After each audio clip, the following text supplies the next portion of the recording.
Hello, everybody.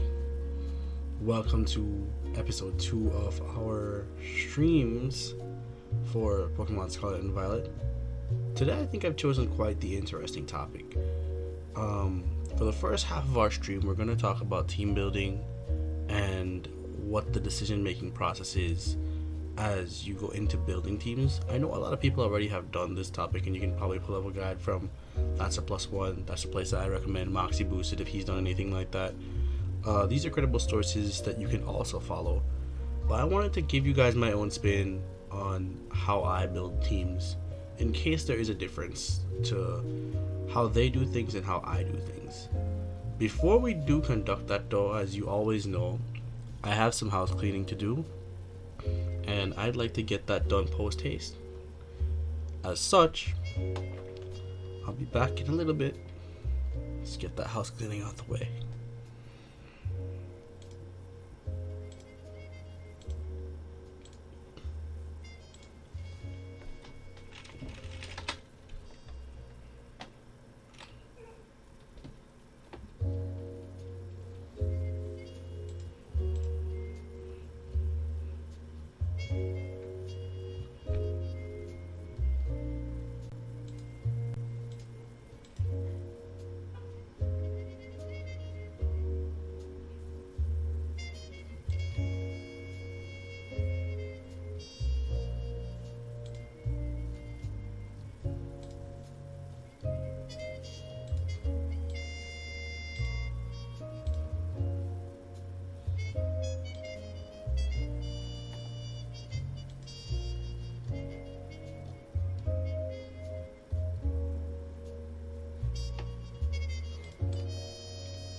Almost finished with this house cleaning, guys.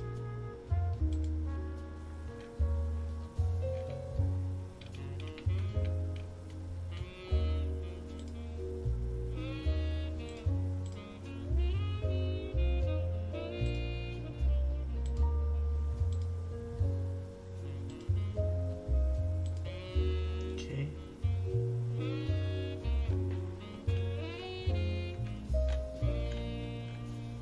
Also gonna pop out the chat here so I can see that every now and again.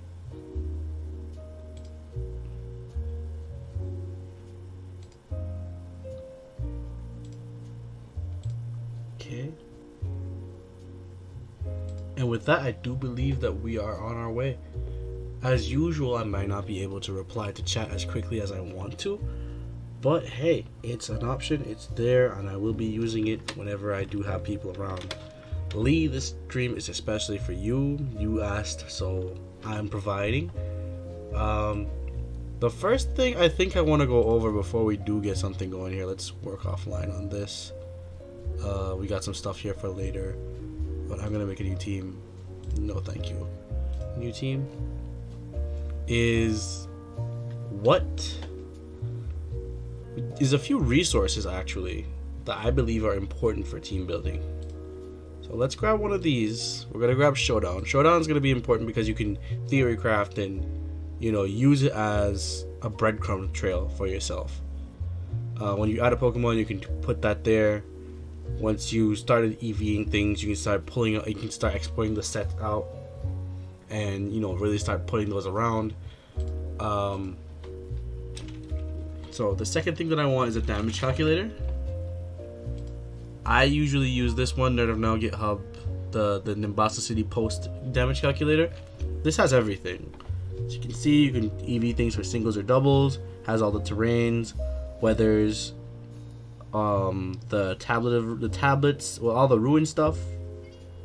As you can see, you have your commander here, and I believe that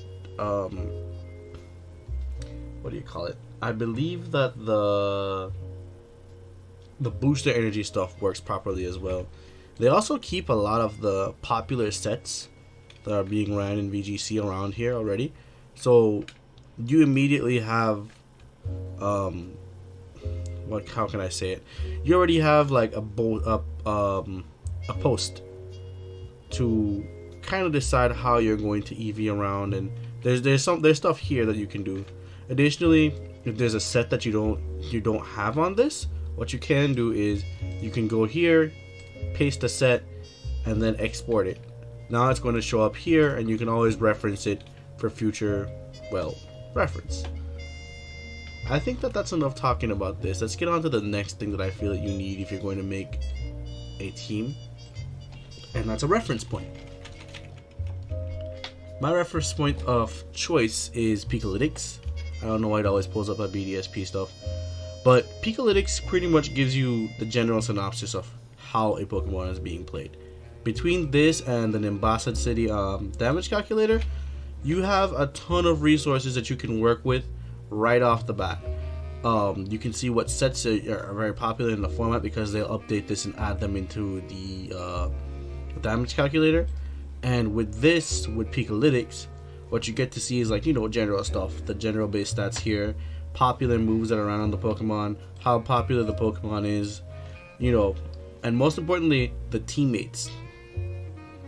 This gives you a general idea of what you need to really play around and gives you the full dynamic of what that Pokemon is being paired with. As you can see, if we checked out Goldengo, the number one partner that's on 50% of teams, half the teams that Goldengo is being ran on, is Murkrow, followed by Garchomp. And then 30% is Hydreigon, and some of them are running with the Meowscarada, Mouseholfer, etc., So yeah. As you can see, they also have the popular Terrestrial type stem for the time being. As you can see, Steel is the most popular at 15%, but Goldengo is a very flexible Pokemon, so it ends up just being around the general stratosphere like that. So as a point of reference, usually you can check out some of these and see what they're paired with, just so that you have an idea of what you're looking at when you're building a team.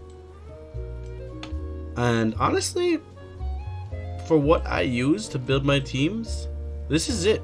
I don't need much else. I have a reference point to see what the most popular things are, and before I even get into matches, I have an idea of what the matchups may consist of. I feel that this is a bit outdated. I'm not running into many nasty plat Goldengos anymore. Most of the ones that I run into are specs with Terra Steel, but it's still good to have here as a point of reference. And yeah, if you want to use a damage calculator here, you can also use that. There's also a team builder, but these have not been updated yet, as far as I know, to fully incorporate the Generation 9 Pokemon And the same goes for the damage calculator, which is why I use these two resources. Outside of that, feel free to use Picolytics once that's been fully updated, and I'll give you guys an update, no pun intended, on that when it has reached that point. But I think that we are just about ready to start this episode. So here are the steps to team building, right? The first thing you need to have, or the first thing you need to understand, is that team building is problem solving. Okay? Let's just put that there. Shout outs to Grammarly for being around. I may make some grammar mistakes while posting this up here, but yeah, it's general idea is still that everything is still valuable. So team building is problem solving. Every Pokemon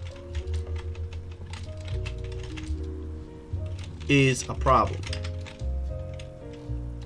Other side of that coin, every Pokemon, I'll put this in parentheses here, you use is a solution. So the first thing you need for team building,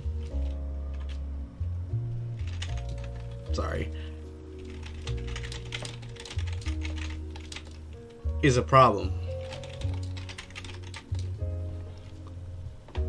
I mean, why else would you be making a team? You know, what's there to build a team for? If there's no problems, we should probably dismiss this so you guys can get more out of the page, and that's probably being that thing there was probably distracting. So, yeah, we need to find problems, right? How do we do that? Our trusty friend Picolytics over here has the answers. The meta is the problem. Let's add that here.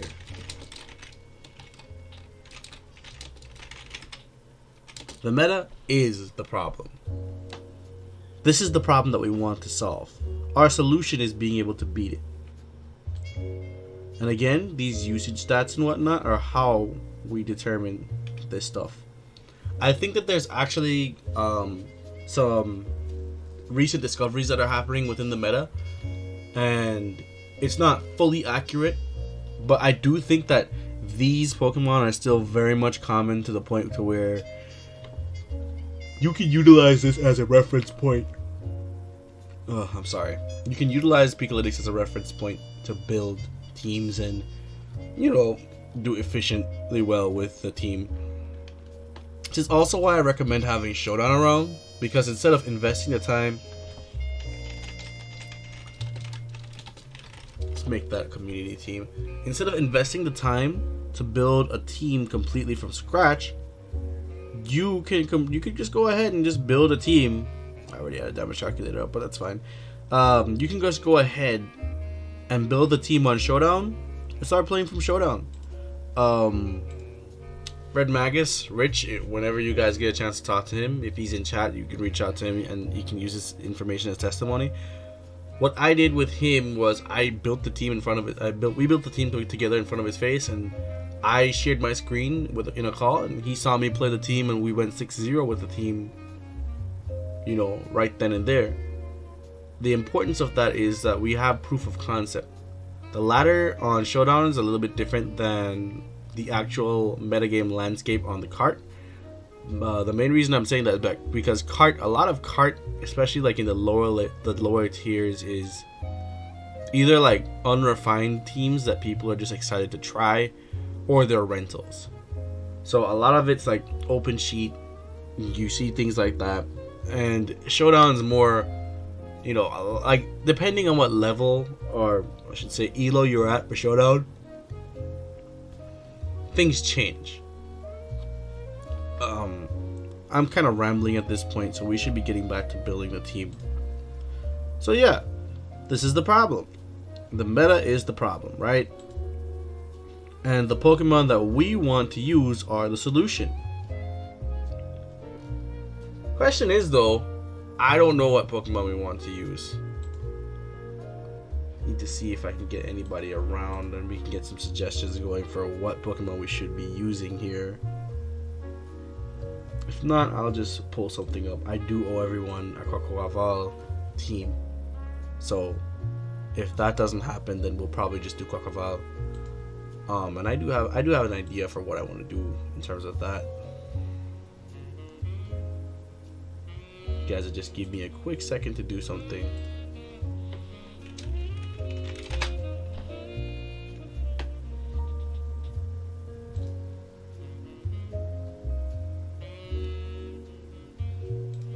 See if I can pull someone around here.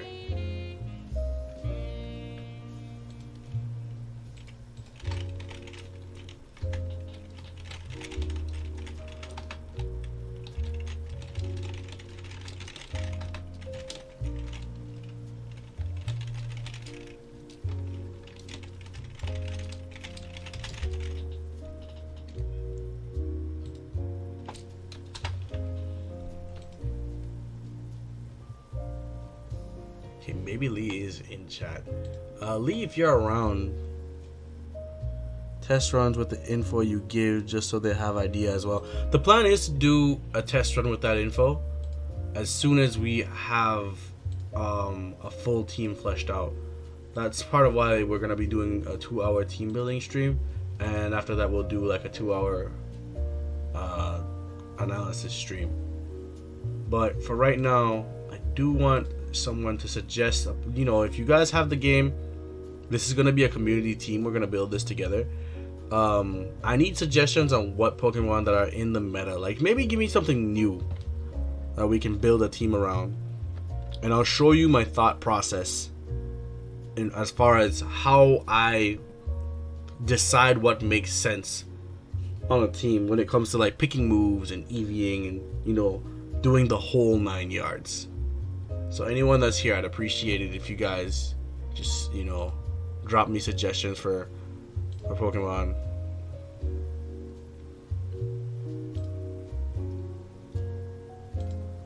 Just go ahead and wait around for a little bit.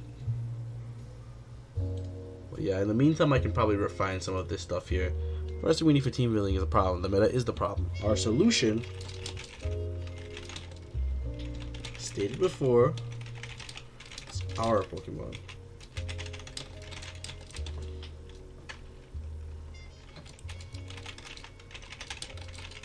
Competitive Pokemon is problem solving. It's just one word. Does there really need to be a hyphen there? That's strange. But yeah, I just need a suggestion of what Pokemon we should be team building on, and I'll pretty much go from there. Alright, we got somebody who may have a suggestion on the way.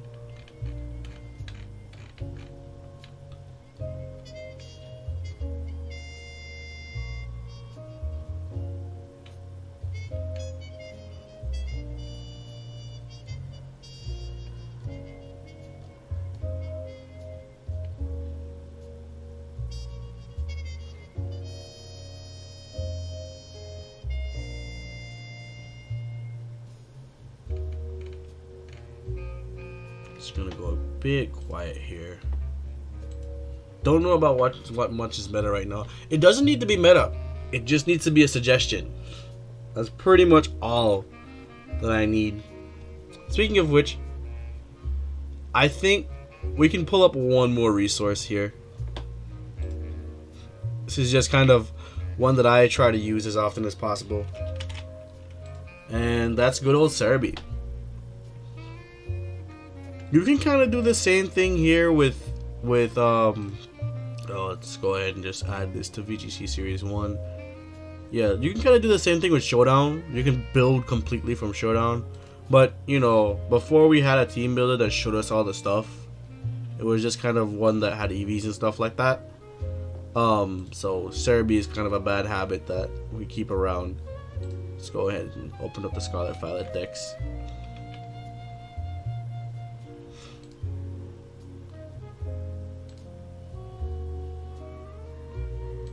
Right, so step one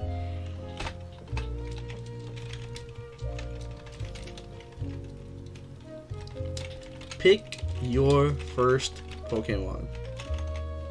It's literally it. That's literally step one. Just pick your first Pokemon. Step 2, analyze its stats and move pools.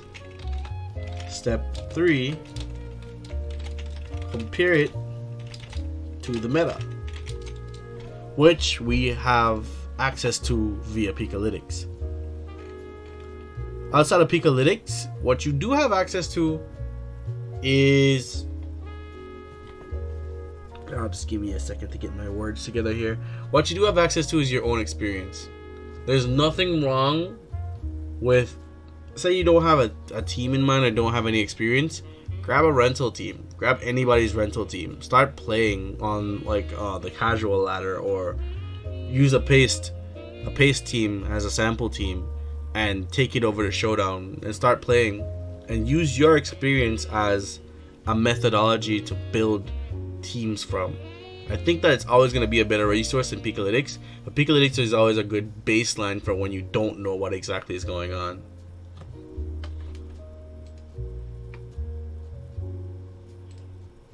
Okay. We do have someone on the way that might give us a suggestion for a Pokemon pretty soon, so I wouldn't worry too much about it. Really? I said move pools. It's just one move pool. Then we compare it to the meta. We'll get the ball rolling pretty soon. Pretty certain of that.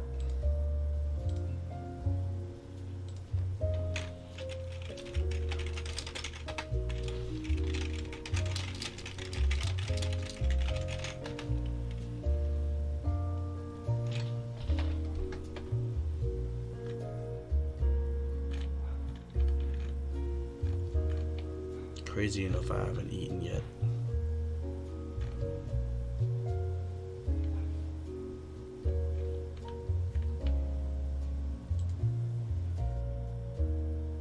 Okay, we're just getting the YouTube update out the way, and we're gonna be on our way to getting the stream done.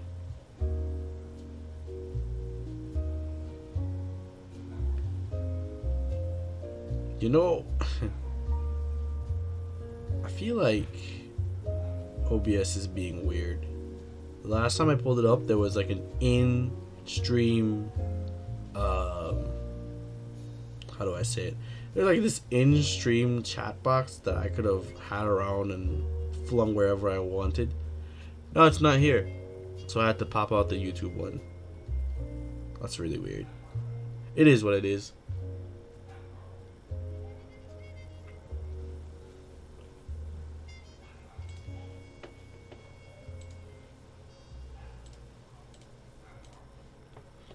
Okay, so yeah, those are the first 3 steps. As soon as we get a suggestion going, I'll go ahead and move on. I don't want to make a team. I don't want to call it a community team, and I'm basically just making it for myself, because that kind of doesn't make a lick of sense.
Just looking at some of my work shifts here, they're really weird.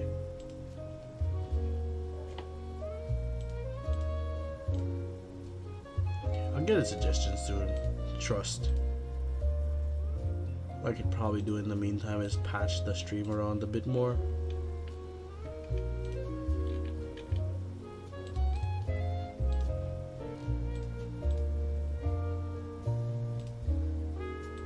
Might as well use the time for something, right?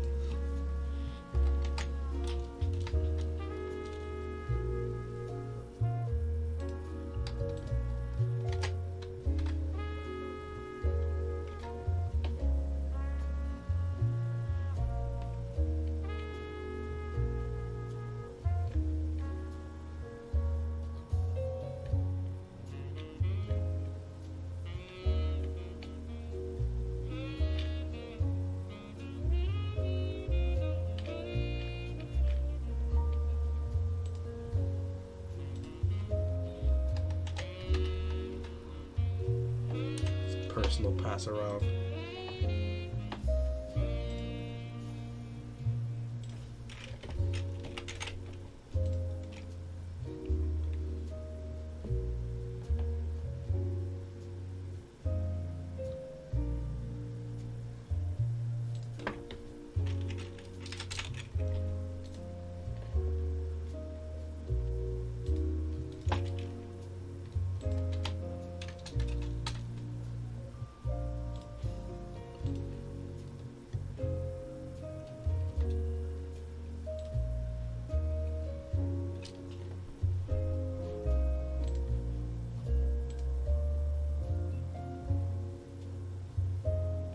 In the meantime, I hope you guys are enjoying the jazz.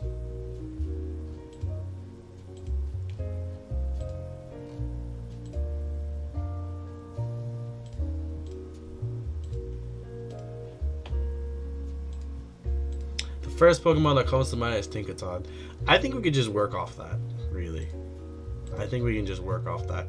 So, let's do step 1. We're gonna go with Tinkaton, right? And we can pull Tinkaton up here.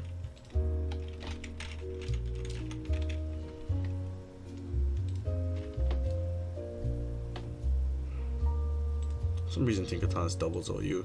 Tinkaton has, so let's look at it from this standpoint, right?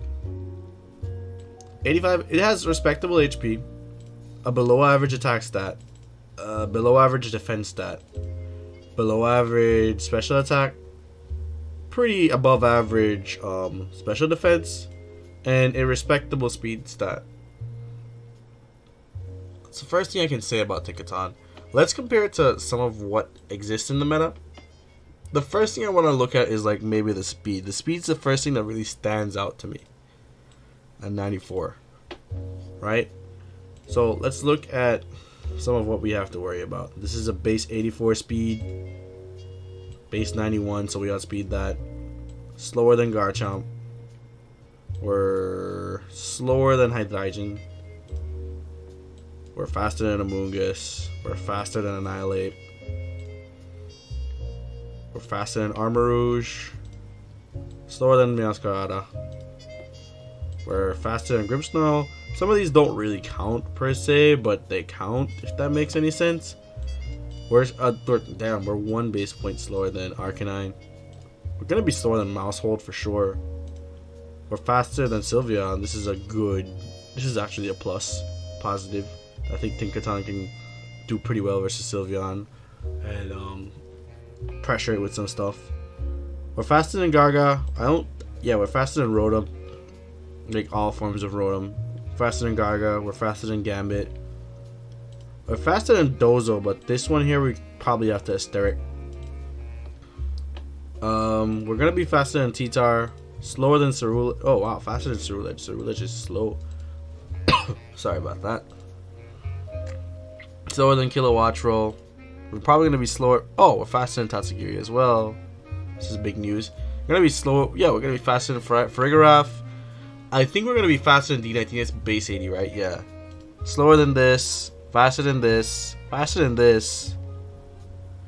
Faster than this. Didn't we see mouse hold already? Oh, it's a different form. Faster than this. Faster, faster, slower. Slower? Yeah, slower. Faster, faster, slower. Faster? Technically? Yeah, faster technically. Slower after it's, you know, went big. Gonna be slower. So yeah. Tinkaton has an interesting speed stat. It outspeeds a lot of things, but it's also not in the best position to outspeed things. Now, cool thing about Showdown is that when you click moves, it actually shows you the best moves that the Pokemon can learn. Right here. And it keeps, you know, it keeps going into stuff that's usually useless or lesser used. I don't know why Feint's in the usually useless category. Feint's actually good because it breaks protect. Pounce can be used because Pounce lowers speed, so this is some speed control here, but a lot of people use Rock Tomb as well for this.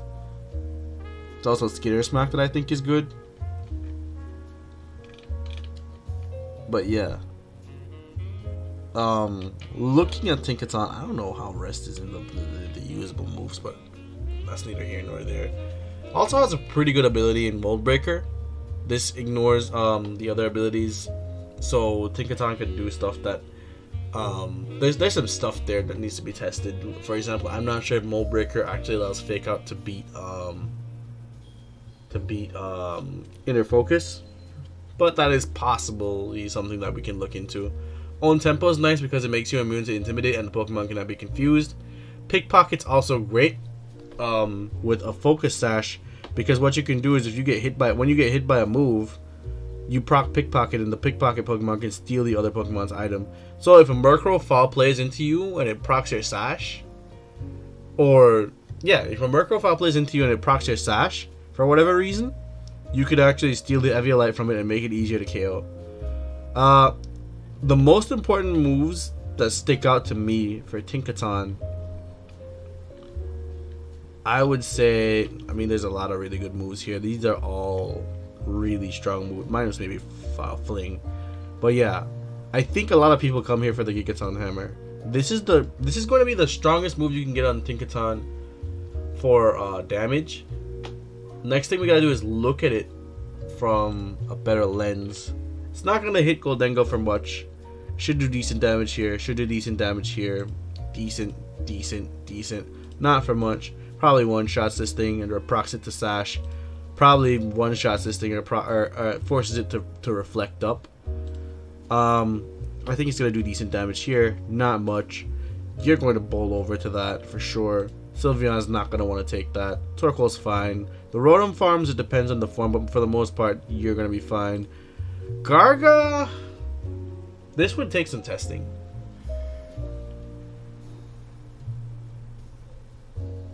This is where we want to use our damage calculator and determine how much damage we're really getting off of it. Gambit, you're not going to hit it for much. This is also something that's worth testing because maybe we one-shot T-Tar with it. But yeah. You're here probably for that Gigaton Hammer. That's a signature move of the Pokemon. It can't be used the next turn. And that shouldn't be much of an issue depending on what you have in the other slots. I know that the most common set that people run on Tinkaton is AV, but we're going to try to mess around with Tinkaton to be a bit more utilitarian than that. It's always going to be an offensive support Pokemon because it just doesn't hit hard enough to be a sweeper. It does get access to Swords Dance. See? But that requires a bit of setup on your part to make work. And I think that there are just better things to have access to that, such as Ceruledge or Garchomp or even Weavile. The second most valuable move that you get on Tinkaton, in my opinion, well, there's a couple of really solid options here, but the second most valuable option, in my opinion, is going to be Fake Out. I like Tinkaton with Fake Out. Fake Out isn't really used much in the meta right now, but if you know anything about it, you know that Tailwind's around is everywhere. You know that, yeah, you know Tailwind's everywhere, and you know that Trick Room is basically everywhere. Trick Room usually has more protection to set up their stuff. Tailwind is usually very, not reactive. They're very much proactive in what they do. It's like Trick Room plus attack. It's like Tailwind plus attack because the speed increase is dynamic, whereas Trick Room is more like I'm gonna do this second or something to that effect style of play. You can pair Tinkaton with either style of play. What you get the most value out of a fake out, or how you would get the most value out of this fake out, is by pairing Tinkaton with like what you'd call a regular Tailwind user.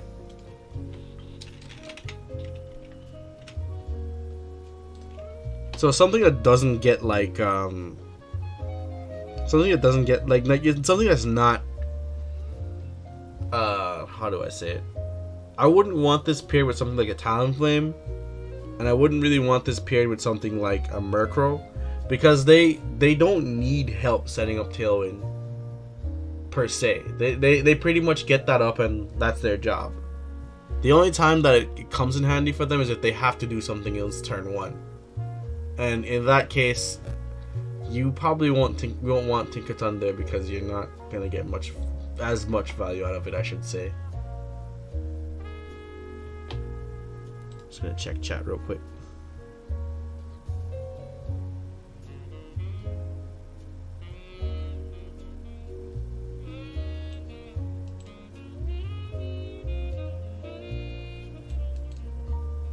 Okay, so you do not one-shot these.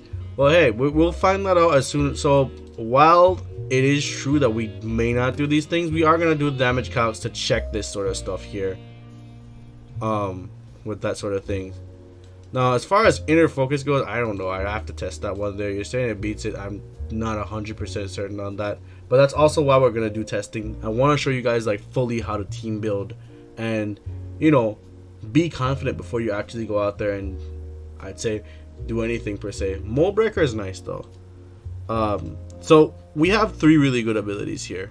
The most common one is on tempo, because this beats Intimidate and it saves your item slot.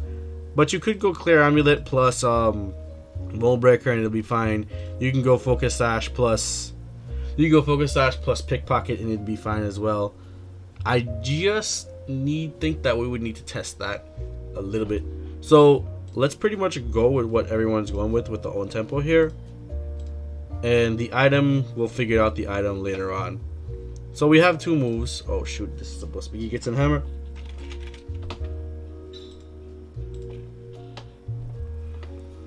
So yeah, we have 2 moves here. We have the Gigaton Hammer, we have the Fake Out. And from here, it's pretty much a toss up for what else we want to do. And you can kind of figure that out based on what's in the meta. Where's Pikalytics? I moved Pikalytics. Let's move Pikalytics over here.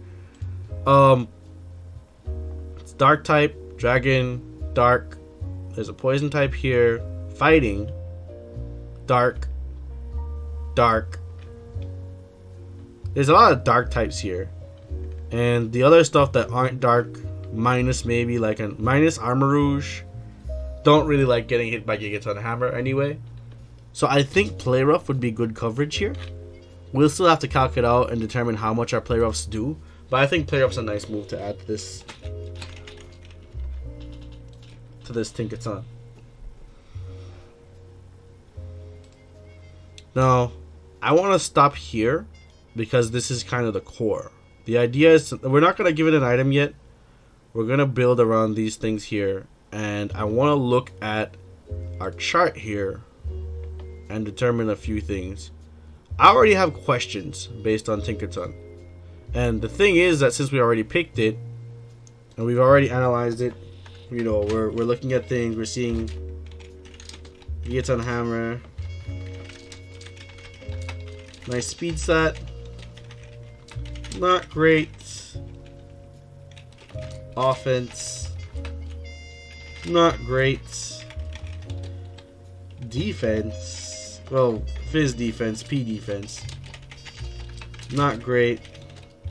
Well, actually, I think he has solid S defense. And I think for this meta, I'd argue that this thing has good speed. Because a lot of what's here, as you can see, is like in the 60s, 70s, 80s. It's in that like weird speed tier. The Gigaton Hammer is great. Fake Out's great.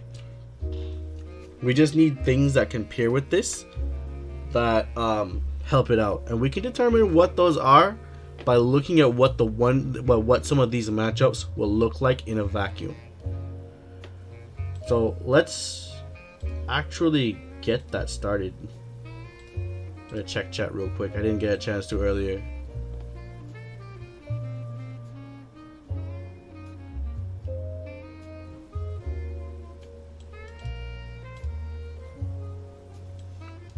How do you determine a good speed stat actually? So it's a good question to ask. Kind of goes back to having your speed tiers available. I think one of the towers has that. So I think you could just pull up this just like this. So Victory Road. Yeah, Victory Road has a speed tier document if you want access to that.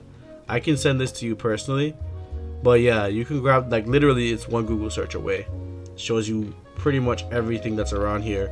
And while this is kind of like a daunting amount of information, in my opinion anyway, you can just look at usage stats over here and find out where things are. So like Goldengo, again, 80, 91, 102, you're not going to be, like I said before, you're not going to be faster than that. 98, 30, 90, 75. So, like, you know, just going down this, I think good starts at, like,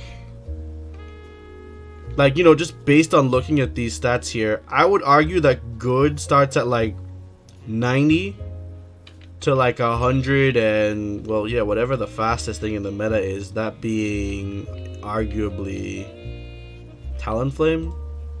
Yeah, so like this is that's 90 to 10 to 126 is where I would argue good is. You know, there's like this is great. I think at like 100 you're at like that great tier, but you know, 90 and going up is just where I'd argue, oh, like this is all right for whatever is, because this is the number one threat. 84 is basically where the number one threat is. You know, you good, like great is getting past Garchomp, who's like, you know, I'd say offensively this the number two threat. Because if you get past that, you get past this. That's why I'm saying like great starts at like 102, 103. And good is like, okay, I'm faster than Goldengo, I'm faster than Murkrow, I'm faster than Annihilate, you know, or I speed tie with Annihilate. So that's why I'm saying like 90 is where good speed, like a good reference for speed tier.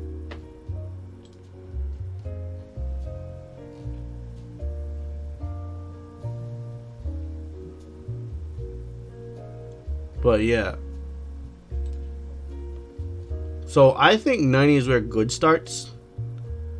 Past that, like past 102 is where it's like great, and you know, going up to that, those numbers there, I usually just rate it based on those things, you know, just having no reference point or anything like that. So yeah, we have a pretty good speed stat. We outspeed a decent amount of the meta. We do have our Gigaton Hammer here. We do have our Play Out, our Play Rough, and whatnot. We probably want something. That rounds. So let's go back here. Compare it to the meta. We've compared it to the meta. And compared to the meta, we outpace decent amount of things. And we have coverage for a solid amount of things. But I'd argue that this is where Tinkaton sees most of its value as a Pokemon, personally. Let me get this moved here.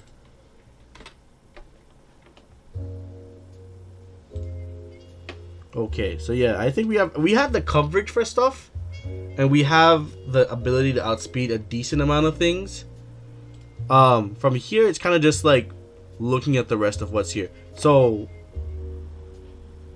we know that we want to outspeed the rest of things, and that's where the speed control is going to come into play. So let's talk about Murkrow for a second here. Murkrow is the #1 option for speed control, and the most popular style of speed control at the moment is actually Tailwind. If you go down, Armarouge would be second. This thing usually has Trick Room, so does Meowscarada. Meowscarada at some points in time, some of them are running Trick Room, but not that often, as you can see here, because I think this is usually just banded. Usually just a banded one that I see him play. Other things that are boosting other things that are seeing play is like Icy Wind, and you're also seeing a bit of Low Kick. On other Tinkaton, you'd see Rock Tomb sometimes. So those are the main forms of speed control. It's usually going to be Tailwind though. Like the one that I'm running into the most is going to be Murkrow. And as you can see from usage stat is that there's 1 Trick Room user here, 2 Trick Room users here, 3 Trick Room users here. This is a redirector.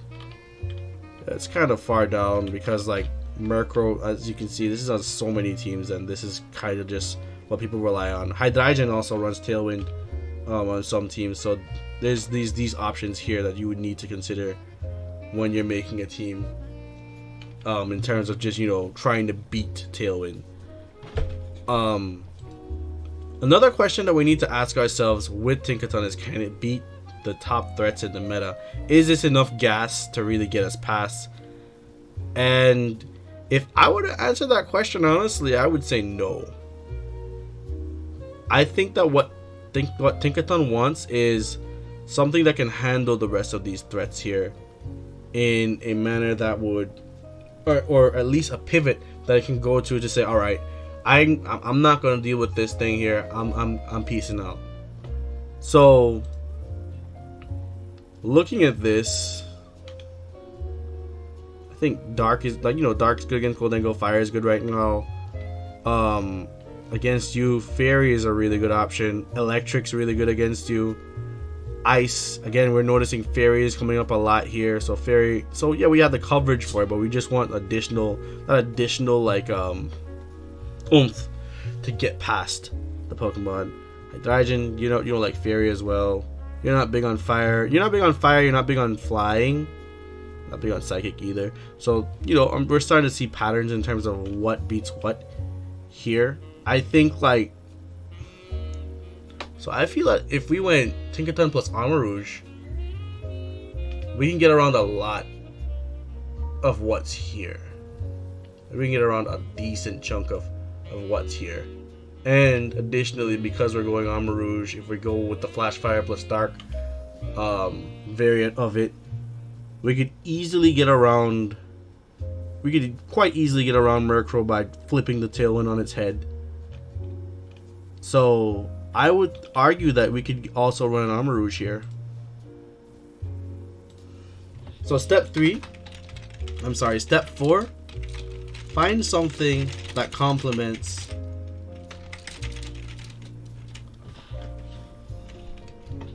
your solution. And I feel that our complement in this case is going to have to be Armarouge. Just looking at it, there are things that we're going to lose to, but the rest of the team is going to fill out that core. So while weird, you can play Fake Out plus Trick Room, and that way, so what that does, I'll explain now. Armarouge. Actually, you know what? It's a community team. Do you guys want to go Tailwind, or do you guys want to go Trick Room for this?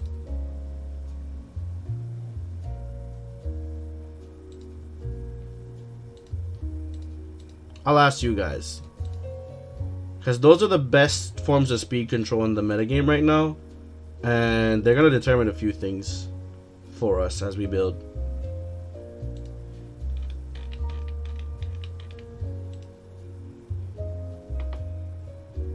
Also gonna pull up this link here from Steve for Cerebi.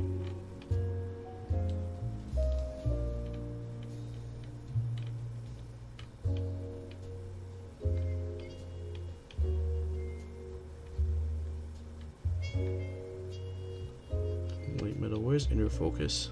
Okay, inner focus is on the list. I do want to test that though.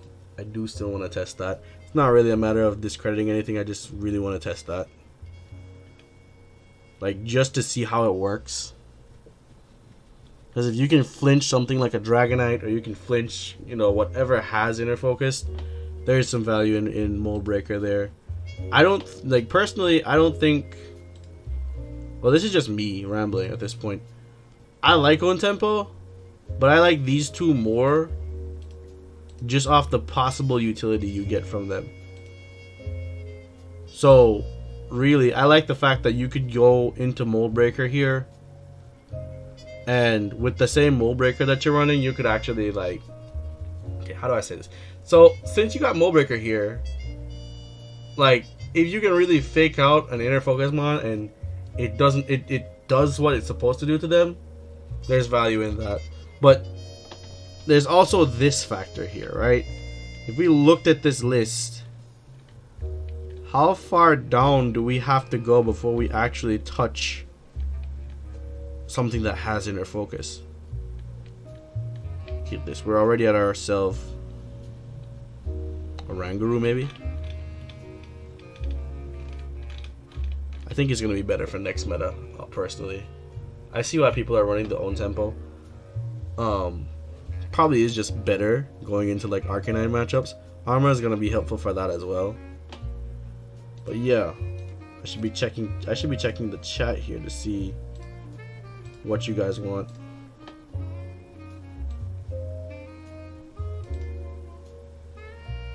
Okay, so you want Trick Room. Alright, so we're gonna go Trick Room then.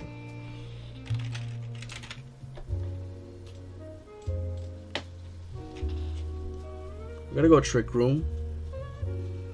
As it stands, now, here's something of a side note that I want you guys to think about, right? Theory crafting is not final, right? The reason why I'm saying this is because we can have a move in theory while we're building the team, and then we add another teammate that changes the dynamic of the team, and we can say, okay, now that I have this, I can switch this over to that, or switch that over to this. So Tinkaton and Trick Room is strange. I think where we're gonna see value in Tinkaton, I think actually, so if we're gonna go that way, I'm feeling this. Feeling Pickpocket plus Focus Sash.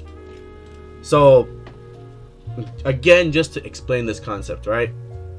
The idea is to be brought down to our Sash, and when they make contact with us, because the way our Pickpocket works is if you're hit by a contact move, you steal the attacker's item. So when Murkrow hits you with Foul Play, you actually steal the Eviolite from it.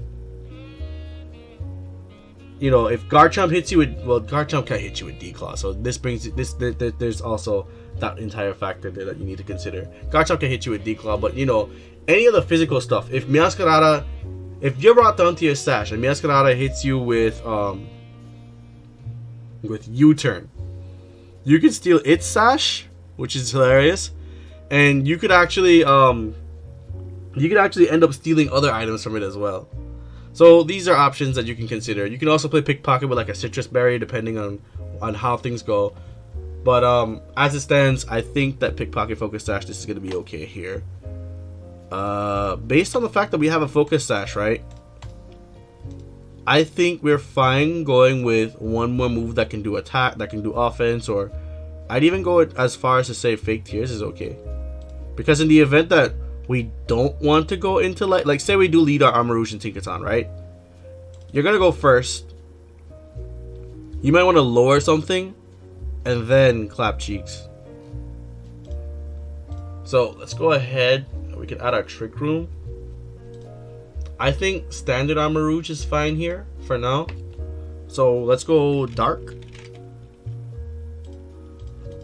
Flash Fire, and I think that what other people are running to beat Among Us is Safety Goggles. Yeah, this is fine.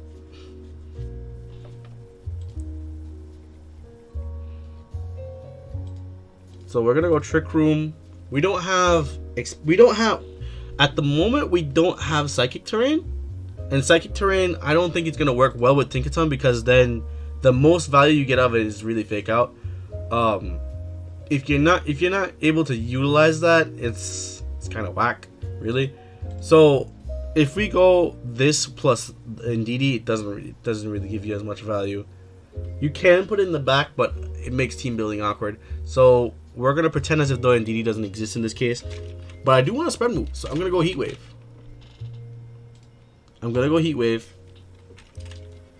And there's a debate here between Psychic and Psyshock.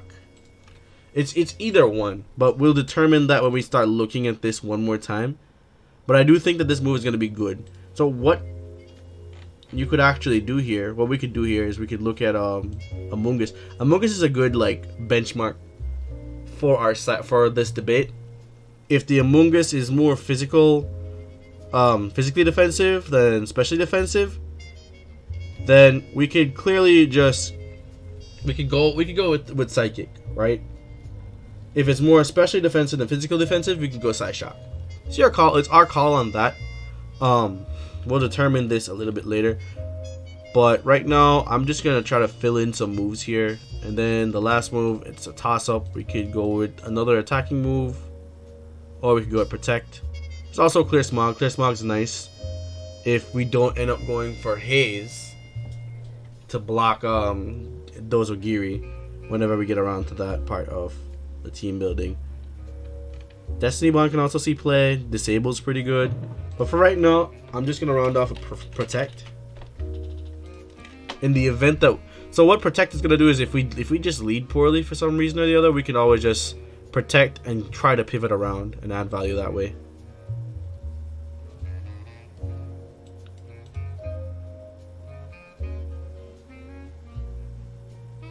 So the thing is that you can run fast Pokemon with Trick Room.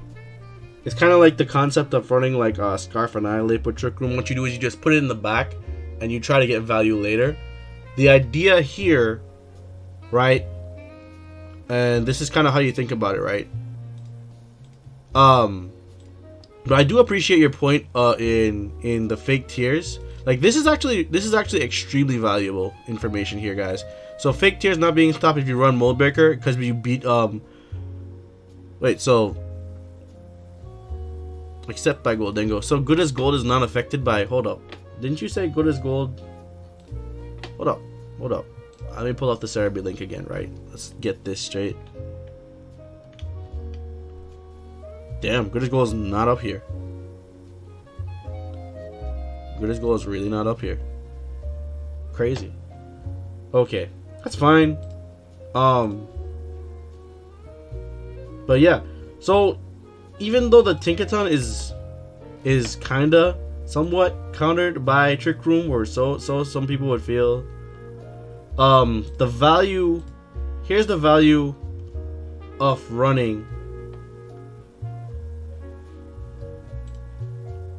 Okay, let me just pull this up and pull this back up. So the value of running Tinkaton in Trick Room, right? Well, we decided that we should. Here's what I also recommend doing if you're gonna do it this way, right? Go to import, grab this, and we can always just paste our set somewhere, right? So we can just do this. We're not gonna EV it up yet. You can go pickpocket for this. Yeah. So basically, we have this right here. I don't know if Clear Body is really in the meta yet for us to really be concerned about needing to run the Mold Breaker. But the idea is if we get hit by a contact move, we can go ahead and steal a Sash. This is also subject to change. The main reason why I want to do it is because I want to be able to get hit, proc to Sash, and then take Murkrow's Eviolite. That could be very huge. In the event that we do run into a Garchomp and the Garchomp decides to hit us with a physical move, which is probably never, since this doesn't make contact, and we're immune to this. In the event that they do run in like Stomping Tantrum or something like that, right, and they want to run that into us, which is something that we can force to happen, you can take the Choice Band, or you can take the Life Orb that the Garchomp's running, or the Clear Amulet, and you get value out of it. You can take anything that has U-Turn. But yeah, so here's the game plan. We can start theory crafting a game plan here, right? We're gonna add another solution to this situation here, right? If we figured it, we'd go with Armor Rouge. We're gonna analyze it again. We know it has Trick Room, good spread moves. Those good spread moves being, what are the good spread moves on this thing? Expanding Force and Heat Wave. So we got those. Additionally, you got Armor Cannon in the event that we do want to use that. Let's see, what else do we have access to? We also have access to Wide Guard, which may be something that we decide to play. I'm not entirely sure yet, because there's value in Wide Guard. There's value in Wide Guard. So I can start explaining this right now, right? Let's look at Goldengo plus Murkrow, yada yada yada. This core, right? As you can see, 50% of them are together, and on 40% of teams that have Goldengo, there's a Garchomp. This is just what we call in Pokemon a good shit core. You can say that I don't need Pickpocket because she gets knockoff, but we're not running knockoff here. And we know why they run Tailwind. Like, we know why they run Tailwind, but that's not the point of, like, the team that we're building here. So, yes, we can run, like, the Tailwinds plus that, but that's not necessarily the idea. We're building a community team. We're asked to go Trick Room. We're told that we were asked to build around Tinkaton and getting value out of it. So there's that. Anyway, I just don't see much value in the Mold Breaker. I'd really go on Tempo or Pickpocket, and we could just do this right here. I don't really want to make space for knockoff, though it does hit like Armor, and it does hit Indeedee, who are very common in the meta right now. I think I want to try to build around this specific core here and make these guys work like this. So it gets Armor Cannon, it gets Wide Guard, right? Armor. Okay, cool. And that's kind of the idea here. So this is currently the one that we have built. We'll EV this out later as well. We want to build a team of 4 before we actually, at least a core of 4 before we actually start doing things. So we got this, we analyzed it. This is the Armor Rouge that we decided on. That's actually a separate step, kinda, but yeah, we could just put this here. We'll just leave this here and nobody will know. It'll be our little secret, right? Terra type Dark. This, we're gonna beat Amoonguss with this thing here.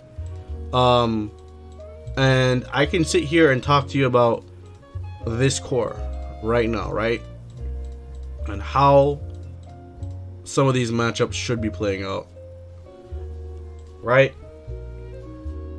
So if we run into Goldengo plus Murkrow, we have access to Wide Guard. We can Wide Guard, and we can, well, problem is that maybe we do end up running the knockoff for Goldengo. Now that I'm thinking about it, that does make way more sense, because we could Wide Guard into Goldengo, right? So there's no Make It Rain, even though Make It Rain is kind of a bad play. You probably should Shadow Ball. We can Wide Guard, and then Tinkaton can knock off.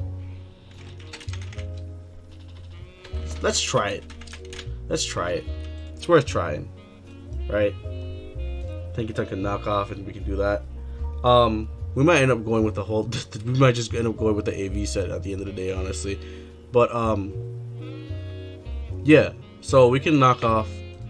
If like theory crafting wise, we can Wide Guard, knock off, and depending on the amount of damage we do, so let's probably just go ahead and go to our damage calculator, because we can start fleshing certain things out here. Let's go to Goldengo. Let's just do a spec set versus Tinkaton.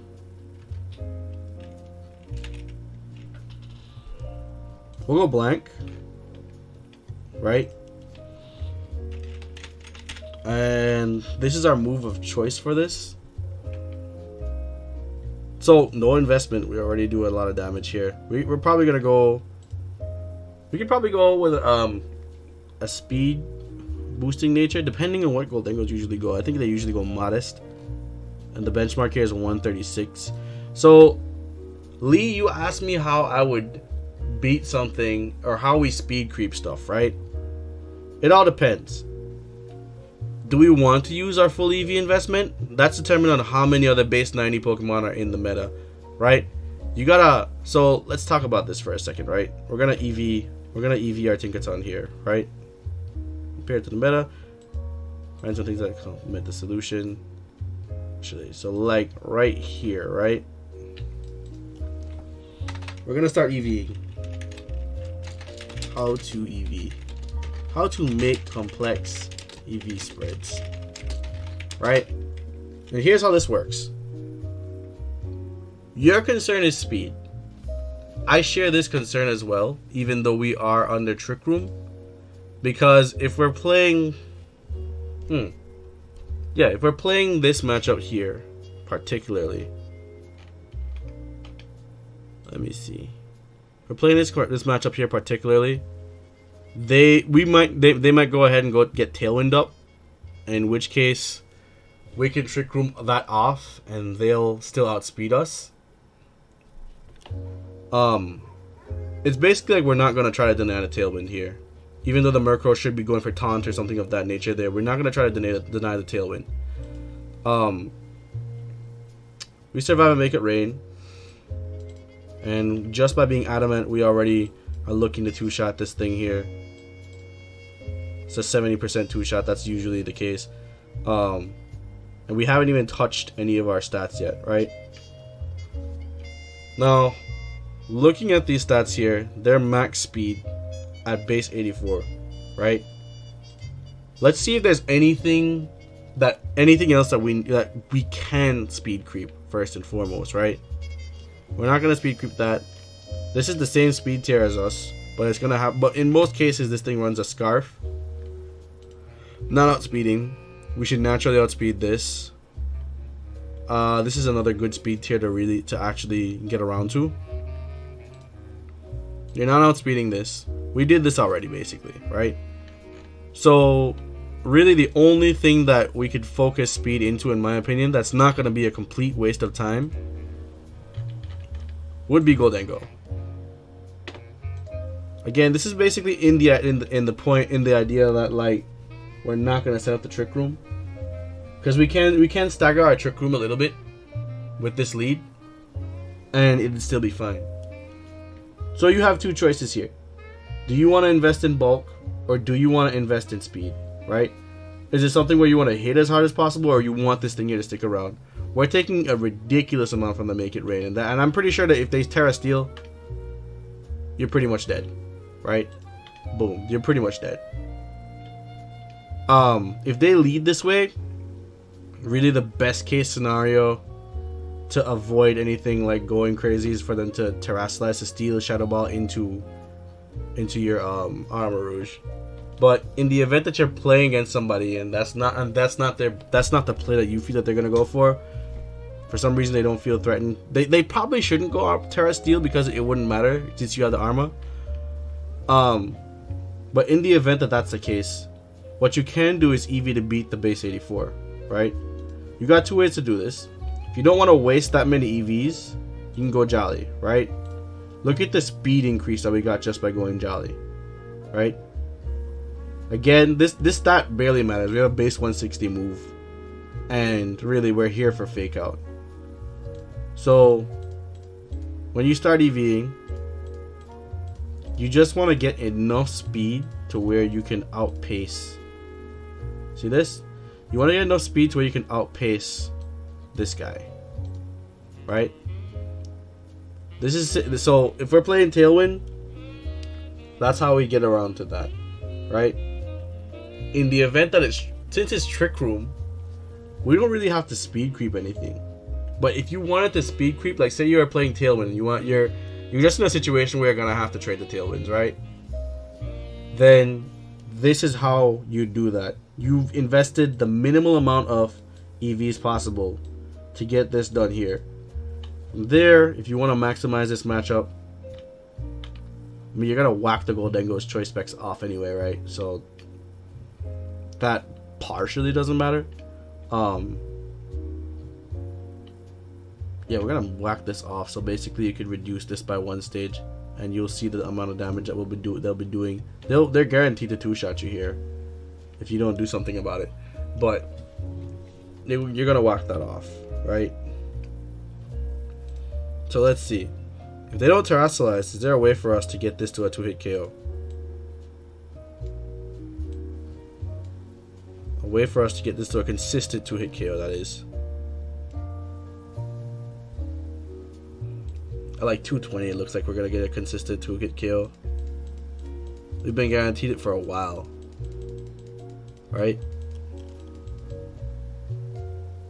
But yeah, like, this is pretty much guaranteed 3-hit KO. Let's bump these stats up a little bit more. 60% chance to 2-hit KO. Usually this is the benchmark that a lot of people use. You could bump it up to like 70 and you'll be fine. But this is the general benchmark that people use. If more than half the time I'm gonna 2-hit KO you and it comes down to a roll, it's where you're putting luck into the opponent's favor. From here you can kind of mess around with the EVs. You can just put the rest wherever you want. Tinkerton has a really good special defense stat. So if we want to like mess around with this, we could probably put like 200 or put even 100 here. Like, look at how the make it rain damage is kind of just like falling off. So we can put 100 here. We got 142 available. We could put a ton of this here, right? Just put more into HP. You see the damage rolling off right here. It's really more what you want to do in this situation here, right? But really, when it comes to speed, right? Let's talk about speed. There's steps to this. First step. Does it make sense to outspeed? Right? How do I determine if it makes sense for me to outspeed a Pokemon or not? That comes down to my form of speed control, right? In this situation here, we have an entire Armarouge. And the question that is being posed to you is, does it make sense for me to... That has Trick Room, I'm sorry. We have Trick Room here. The question is, does it make sense for you to outspeed X, Y, or Z Pokemon because of you having Trick Room, right? I'd argue no. Because if we outspeed, then we're not going to secure the KO. I think in this case, what we're doing is we're going to add to survivability, right? So, you know, just with these spreads here, we guarantee this. It's a matter of looking at other Pokemon now, like how much we do to them. So, for example, our Player Off versus a Murkrow. I can see this being a 3-hit KO. Player Off versus Murkrow. Whoops. You go Eviolite. See? You 2-shot Murkrow through Eviolite with just this investment here. We have 42 EVs that we haven't even invested yet.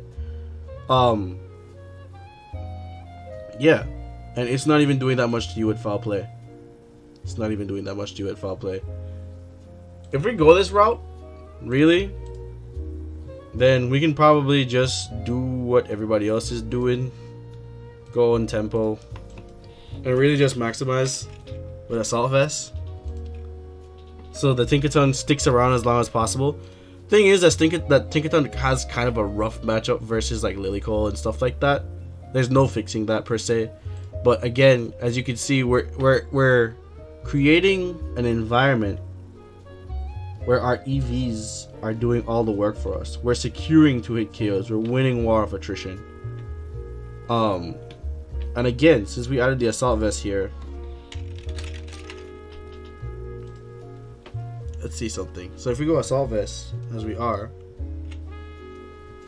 And outside of the assault vest, we go into, what do you call this thing?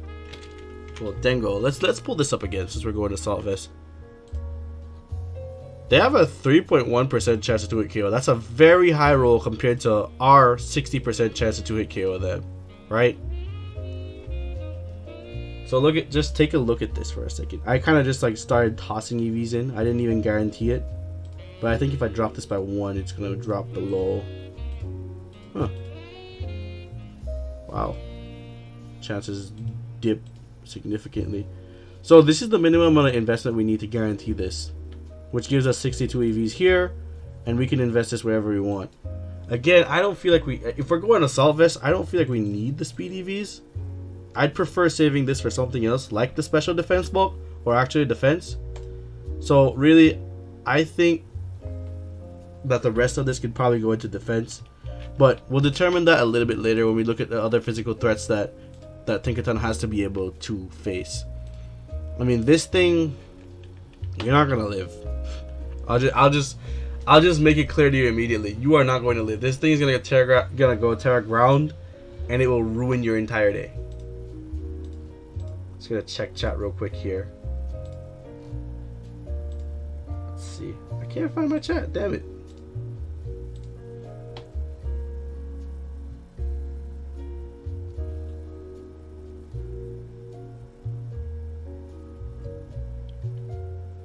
Then you pressure with 2-hit knockoff.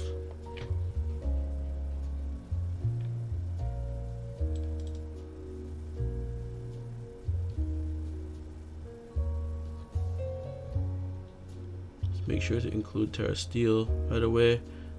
You literally just give Tinkaton her 4 best moves. I know that I gave her her 4 best moves. The idea is kind of just like theory craft out the team. And the thing is that, you know, I kind of have to explain why we're going this or doing that right now. But yeah, this is how you build a team. Like you come to these conclusions at the end of the day. Really, you just come to these conclusions. You know, I think that you could do stuff with Encore that requires a faster Tinkaton. If I was playing it in like Tailwind, I would do stuff with Encore to Encore like a Murkrow after I've gotten the speed increase, and I'd EV around that at that point. There's fast. I mean, Fake Tears is also pretty solid as an option here. Fling King's Rock if you want to be that guy. You also get this. Ice Hammer is really good for Garchomp. Like, you know, having a move that hits Garchomp is big. But it's up to you if you want to run those moves there. Gets Rock Slide. Rock Slide's there. You get your flinches, best of 3. Also, Terra Blast is also a pretty good like tech option. This is just a standard Tinkaton, and I think for now it's fine because this pairs well with the Armor Rouge, like your standard Armor Rouge, outside of the Indeedee stuff. But I don't think you want to run Indeedee with Tinkaton because that kind of just ruins some parts of what the core has to offer. So yeah, we have 146 EVs left. If we look at our threat list, we can start looking at things that we want to be able to live, really, and determine where our value comes in. Because I kind of like Terra Water Tinkaton, personally, just for Lilycole, even though it's kind of hard to hit Lilycole in that sense. I think it could come in handy for them, because you could always just knock off the choice specs or knock off whatever item Torkoal is holding to get as much damage or value out of itself.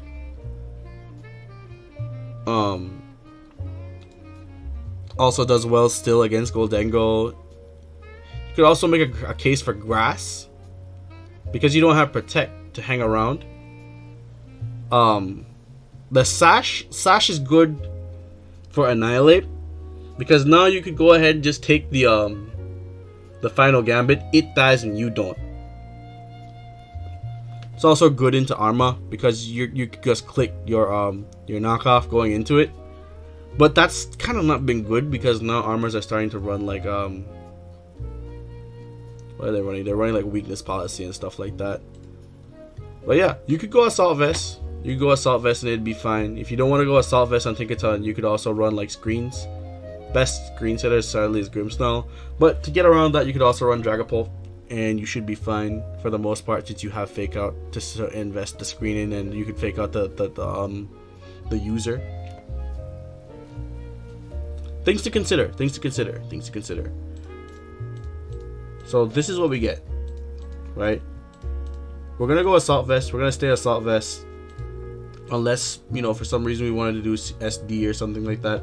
I think this is fine though. This probably gives us the best value out of Tinkaton. This is the most obvious way to play it in my opinion. Then we have these guys here. They do all right into everything. I could also see people making a case for Will-O-Wisp on our Armarouge to beat Garchomp, but that's neither here nor there. So let's see what we get here. So Tinkaton, I think I could use one more thing.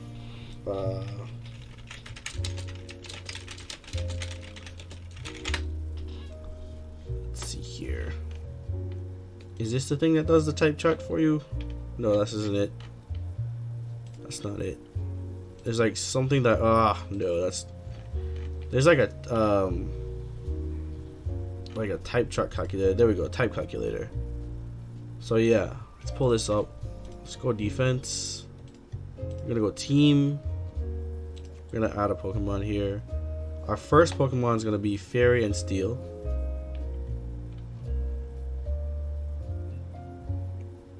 We're Steel, yeah. All right.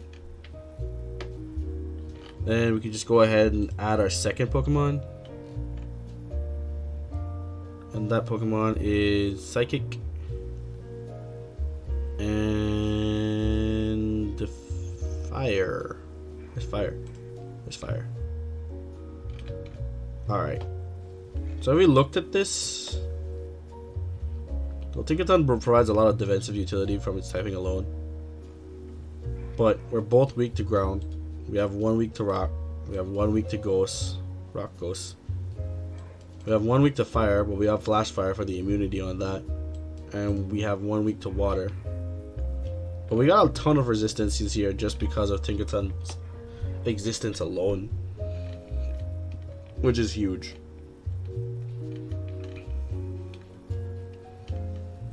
So the main things that we're gonna worry about here, we need something that's gonna we need a flying type. We're gonna need something that can say, hey, I don't want to deal with ground, that you don't want to deal with ground types, bro. Cool, I can take care of that for you, right? The whole fire water situation, not ideal.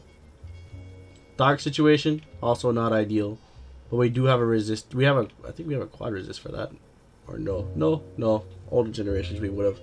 And both of them resist fairy. You know what I'm feeling for teammate number 3?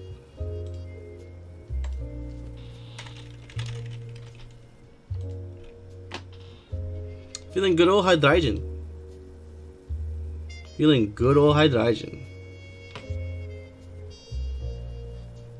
Because this can also be another core. This could be like a hard speed control team. You know? This could be a hard speed control team.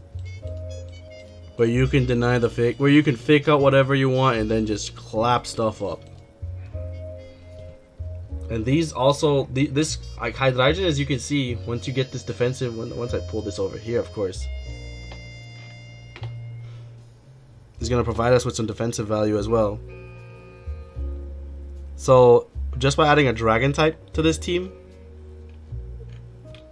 we're going to be blocking out all of those types there. The only thing we don't have a resist to, because we have an immunity to it, is ground. We go dark here, but yeah, and we have an immunity to this, so there's that.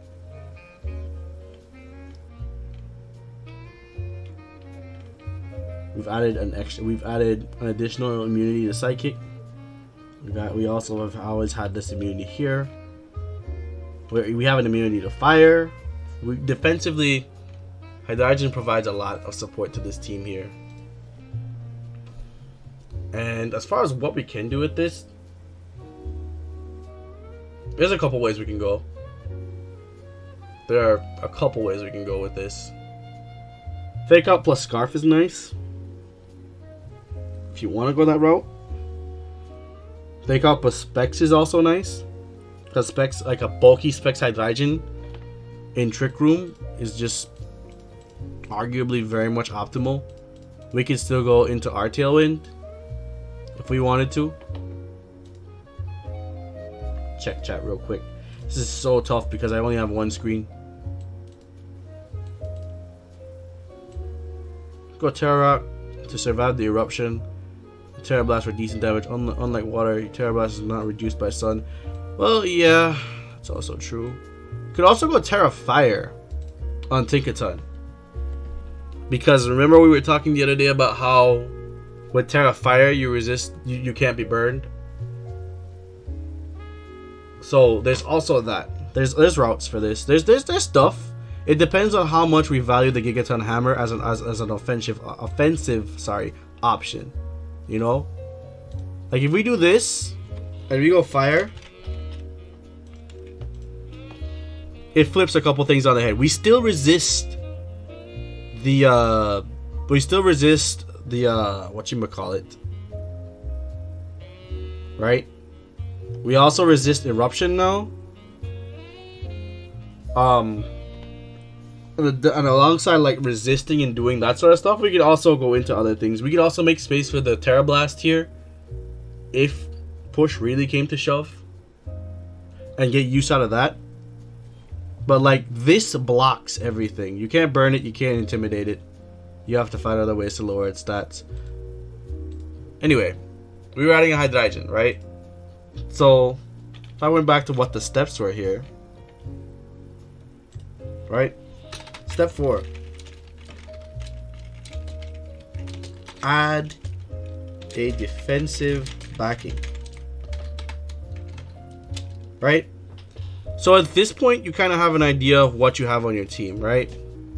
If I had to tell you what I looked at for this team, I have Disruption in the form of Fake Out. I have Speed Control in the form of Trick Room. I have Offensive Pressure from a Spread Move in the form of Heat Wave. And I have coverage based on all those things there, you know? So at this point, what I need is something that can say, hey, well, so who can switch into all this shit? Right? And I feel Hydreigon does a good job at that. Hydreigon can do multiple things. We could go AV with this. There's a AV. There's like a standard AV set that you could run. But Tinkaton has our AV. With Tinkaton having our AV, I'm kind of feeling bulky Life Orb. Personally, I really do feel like bulky Life Orb could be pretty good.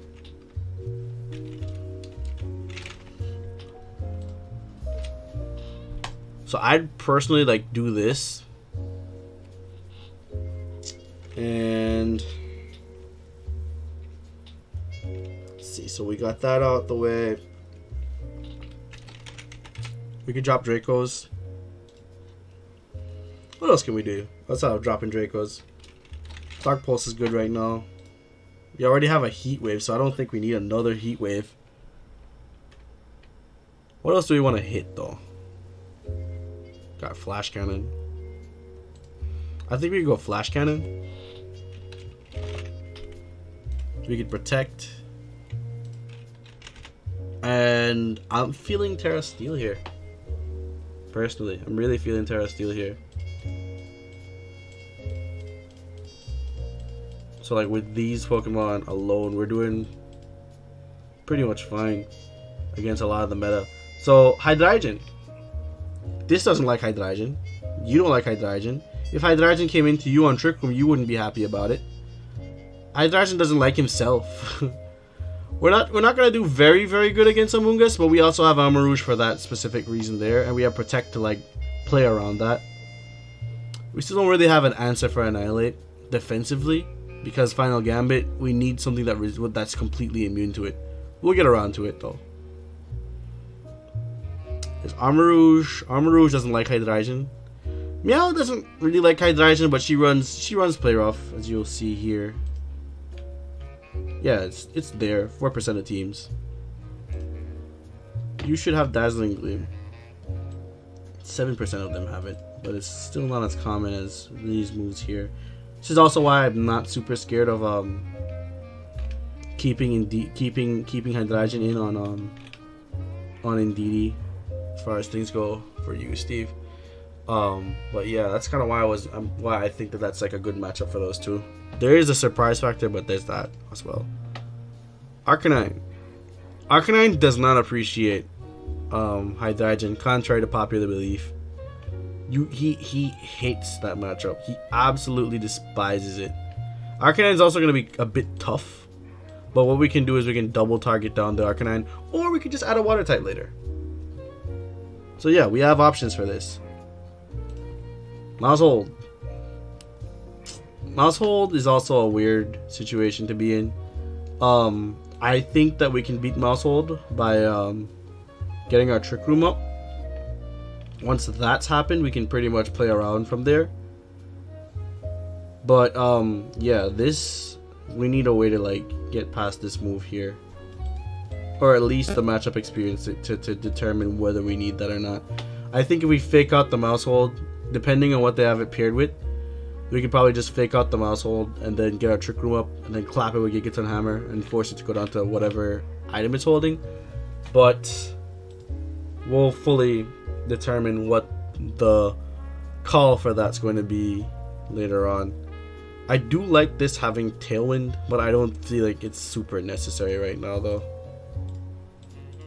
So there's this. We got Terra Dark here. We're gonna go Terra Steel on our Hydreigon.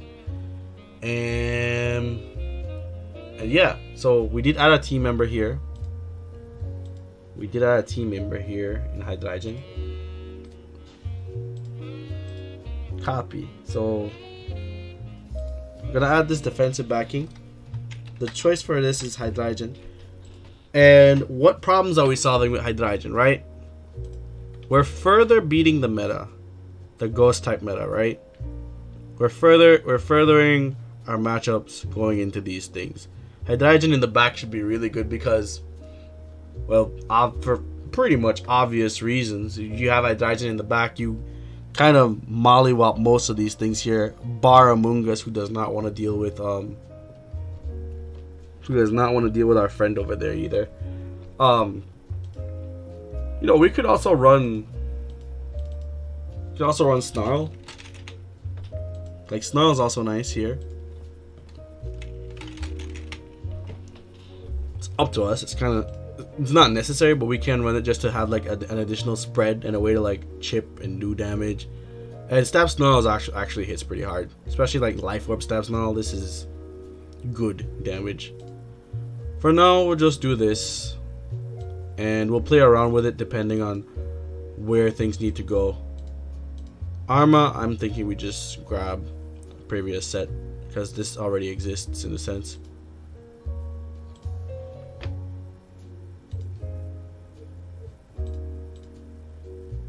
Okay, I'm gonna pull up chat real quick.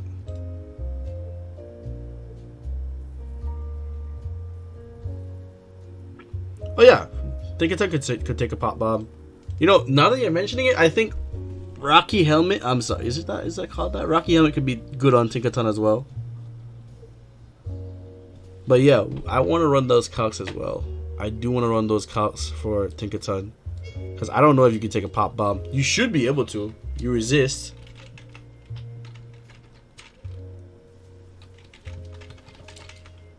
Yeah. Maushold. Wide Lens Technician versus Tinkaton. It kind of just puts you out of commission in a sense. I don't even remember what this does. Might as well be a Thunderbolt Landorus. Yeah. So I'm kind of uncomfortable with taking that much damage from Population Bomb. Like, that just seems like an absurd amount of damage to be taken from Pop Bomb. But what we should check is if you die from the... Oh, you don't. We have extra EVs. I don't think we can get it to that even if we 252.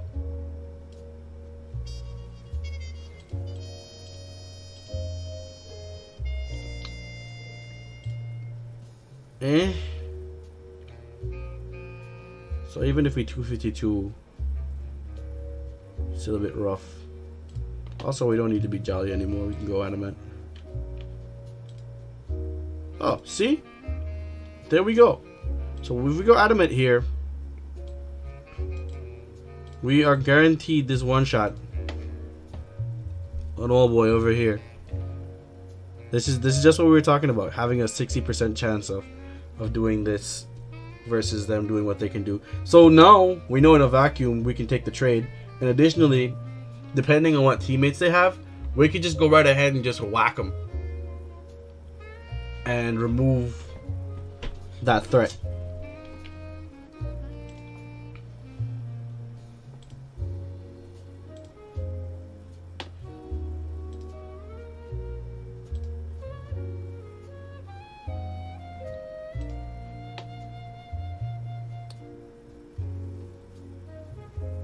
She almost always runs Terra Steel. I'm not really feeling the Terra Steel. Don't we run into more special than physical for the Rocky to be effective? So the Rocky is kind of niche, but the Rocky does come in handy for like again, pop bomb situations, because you pretty much do that. Almost runs Terra Steel. See, but now you're vacuuming. The thing about running Terra Steel, or factoring in Terra Steel, is that you're vacuuming the Tinkaton as the best option all the time to terrestrialize, right? Sure, we could click this, right? Like at this point, it's not even super necessary, but yeah, sure, we can click this, and lo and behold, you always KO this thing. But I present you with this question, right? What happens when this is paired with the mouse hold? Right? What happens when this is paired with the mouse hold and they go Terra Fire? What happens when this is paired with the mouse hold?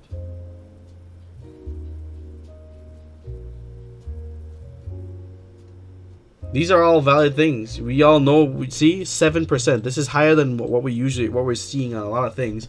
Steel's only 10%. This is 3% less. It's a lot of fire type hydrogens to be running into.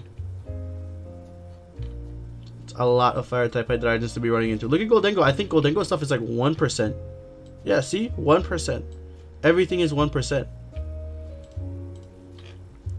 My boy over here goes Terra Earth, Terra Ground, right? Again, fire is not going to help.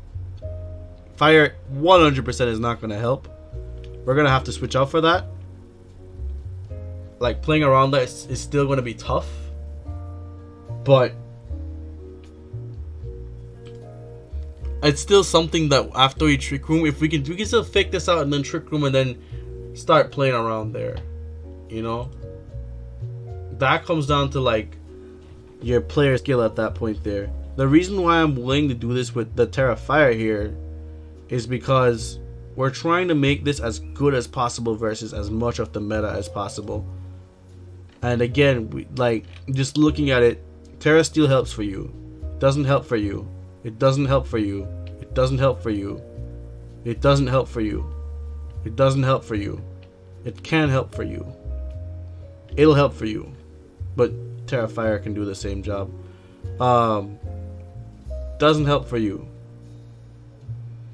But it kind of does, I guess. It doesn't do anything different. Arcanine's here. It doesn't help for Arcanine. It doesn't help for Sylveon because Sylveon might go Terra Fire. Now, Mousehold, what do you do? What do you do? You probably just stay normal. Goes Ghost sometimes. So yeah, like, I think it's helpful for Mousehold. But, like, in a vacuum, as long as we pilot correctly, we already KO the thing. And besides, we haven't factored in our last moves yet, which is Fake Out. This guarantees it to always be a one-shot. This guarantees to always be a one shot. We basically have turned the matchup positive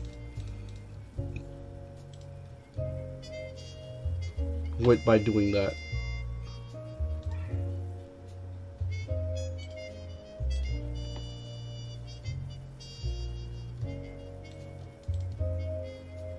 Into Goldengo plus that. Yeah, you are 100% right. But I only get to target one. Right?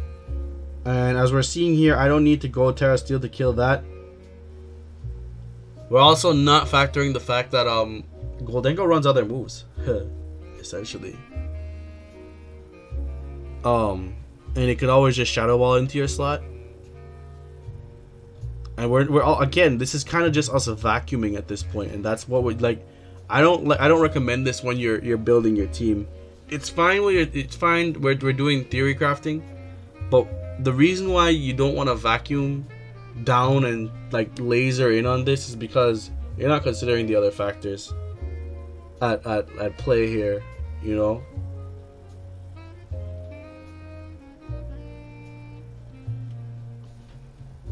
Like Terra Steel, okay, like Terra Steel, like if we do Gigaton Hammer into Goldengo, I'm just humoring you at this point, right?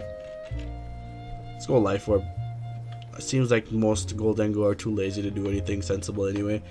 If we do this, right, and we went Terra Steel, and for some reason we decided to click Gigaton Hammer, it's still doing less than knockoff. Like, we could... Knockoff is just the play for that. Yes, it guarantees from defensively from a standpoint that we kill both. But it's a team game. We could guarantee that KO either way. You know? If I pop Terra Fire here and it's... I fake out the Nah, this is the lead. So if I pop Terra Fire here, I don't even need to really. But if I fake out the mouse hold and I Trick Room, I'm in a position where I can guarantee that the Gigaton Hammer is going to connect on the mouse hold. And if my Armor Rouge is not targeted, right? If my Armor Rouge is not targeted, and I've gotten my Trick Room up, I can also guarantee that I will get the Heat Wave off, and I can get solid damage going into their Goldengo. So these are all things to consider. Like when you're building the team, like this core has matchup value versus these guys without even considering other factors per se. Now, there's also some other flaws that we haven't covered up with Tinkaton as yet that I think we should. But we have a really strong core here. We already put these things into perspective. I think Tinkaton could pair well with a dragon type. I'm sorry, not a dragon type, but water type. Because the main weaknesses that I have, or only weaknesses I don't even remember at this point, are fire and ground. We can be cheeky here.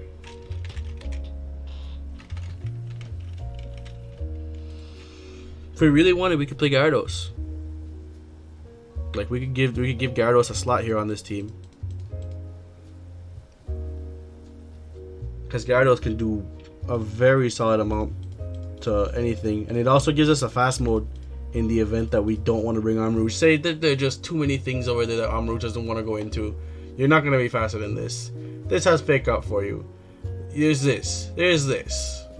There's this. You know, there's all these stuff that you're going to be considering. In that event,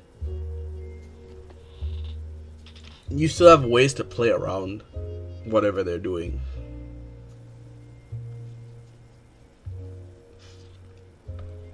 So, Yeah, like we might still want a fast mode, like a bulky fast mode, and I think Gyarados can provide that. Gyarados also has really good moves for it. I think though that Gyarados kind of just suffers from 4-move slot syndrome. Like he's like the face of that stuff, honestly speaking. Struggles to do certain things. But I do think that we could go for a decent Gyarados set here. I like Terra Ground. We're gonna keep Intimidate. Though Moxie could come in pretty handy as well. But we're gonna keep that for now. I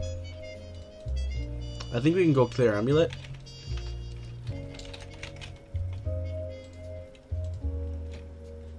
And honestly, Dragon Dance is pretty free.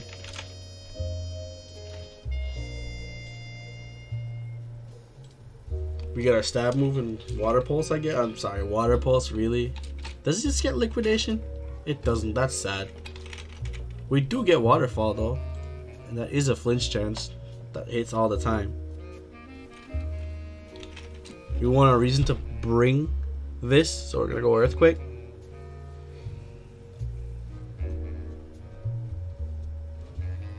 And last move slot's really, it's kind of whatever. I recommend Ice Fang because this gives you like, look at let's look at this, right? You hit this, you hit this, you hit this, gives you a move to hit this.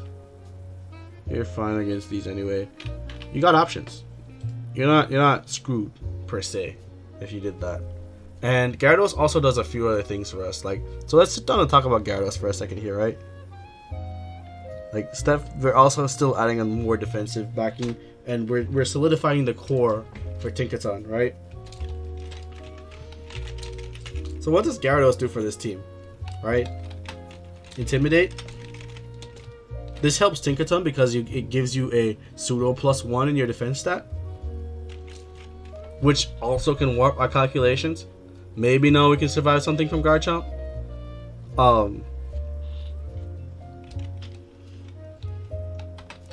Gyarados also resists / immune to Tinkaton's weaknesses. So this is also like a no-brainer here. If we really wanted to be that guy, we could also put instead of running Dragon Dance, we could run Taunt, or we could just get around with these two moves here either way and run Taunt in this slot here. We have options for that. We'll figure that out later. But yeah, there's like things we can do. And I'm also picking Gyarados because I want to show you guys another thing that you're doing. So now we're talking about fast modes, right? Lee, I hope you're here because this is also another way that you can EV a Pokemon, right?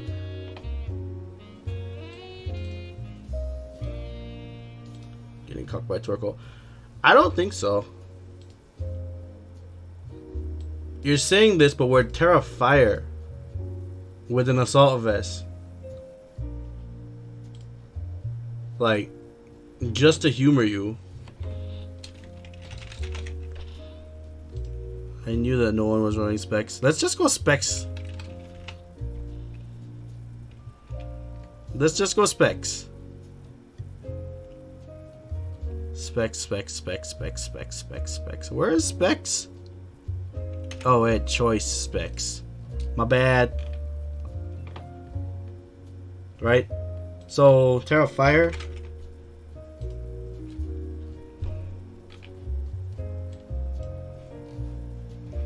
This is why I wanted to go Fire. This changes the matchup. The entire matchup dynamic. This allows, like, you already have Armor Rouge that completely shuts down Lilycole. Completely shuts down Lilycole by itself without terastallizing. You add another layer to this by having your Tinkaton around, and you are just in the money.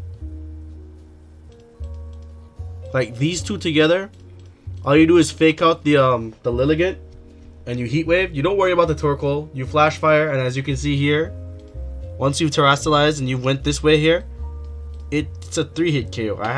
I didn't even have to invest any more into this stat here. I didn't even have to do anything. And if it specs, we knock off into that slot. Yes, Gigaton Hammer does more, but we knock off. Now we remove the specs. We remove the charcoal. We remove the citrus berry. We've removed all these options that Torkoal would just want to rely on.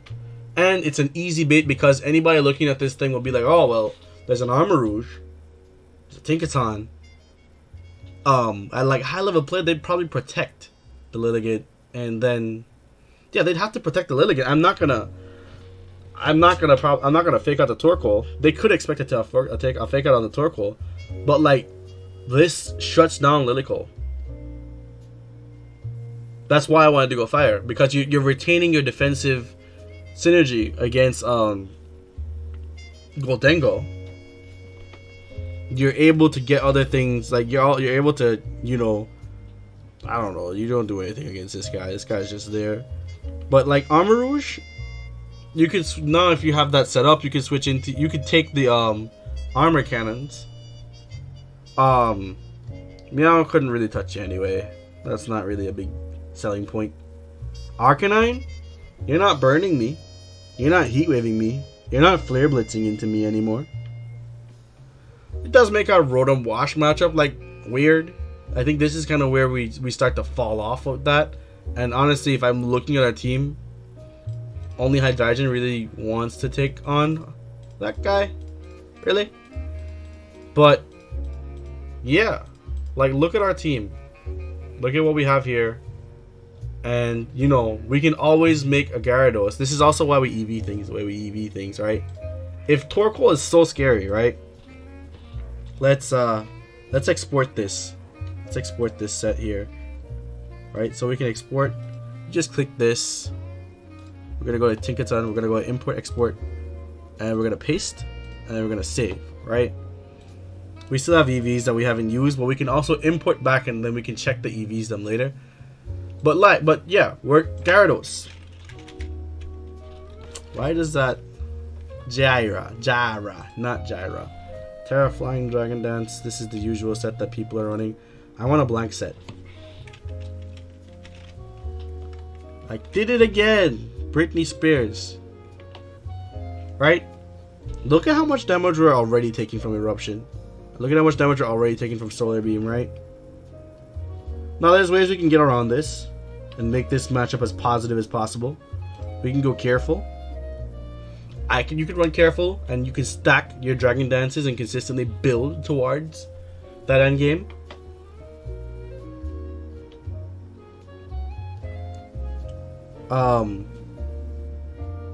You don't have to do this if you want. You could always just max out the HP or get the HP to a respectable stat where nothing is KOing you.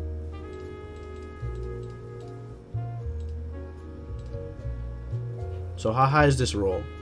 This is a 2-point-something% chance. Yeah, we haven't even maxed out the EVs. You could do this, max this out, or not even, maybe not even max this out, because if we're doing this like bulky, then usually you're gonna run taunt somewhere. I did want to talk about something before we really get into Gyarados, right? But yeah, you guys are seeing how you can EV something defensively and mess around with this stuff here.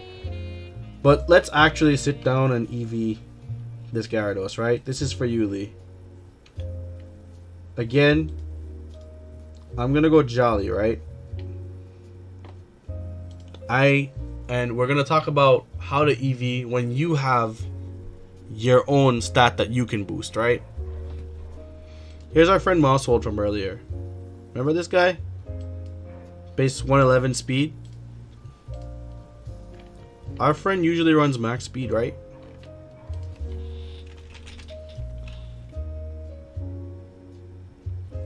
Yeah, we can go with this. He's usually at 179 speed. Let's look at this as well. Right? I don't see this that often. This is gonna start picking up, but I still don't see it that often. You guys aren't legal, well, except for this guy, but you don't see him like that. No one here is legal.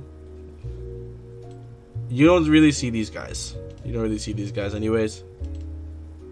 And this is where I'd say relevancy starts. Talonflame, right? At max, you're at 195.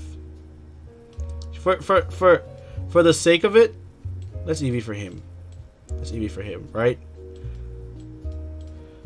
Naturally, there is no way we can outspeed Dragapult.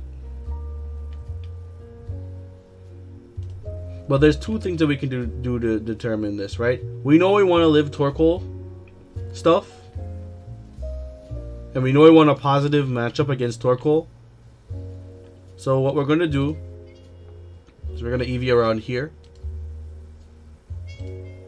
And where is my man? My man's 213. We're going to find out if this is an attainable speed stat to actually outspeed, or if this is just a waste of time. I think it's going to be a waste of time personally, but I think this is more of an attainable speed stat, but we'll see.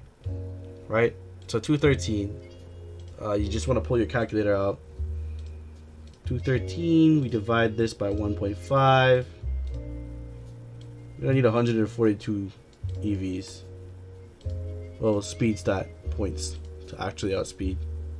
Right? So let's see. See how we get Gyarados to 142.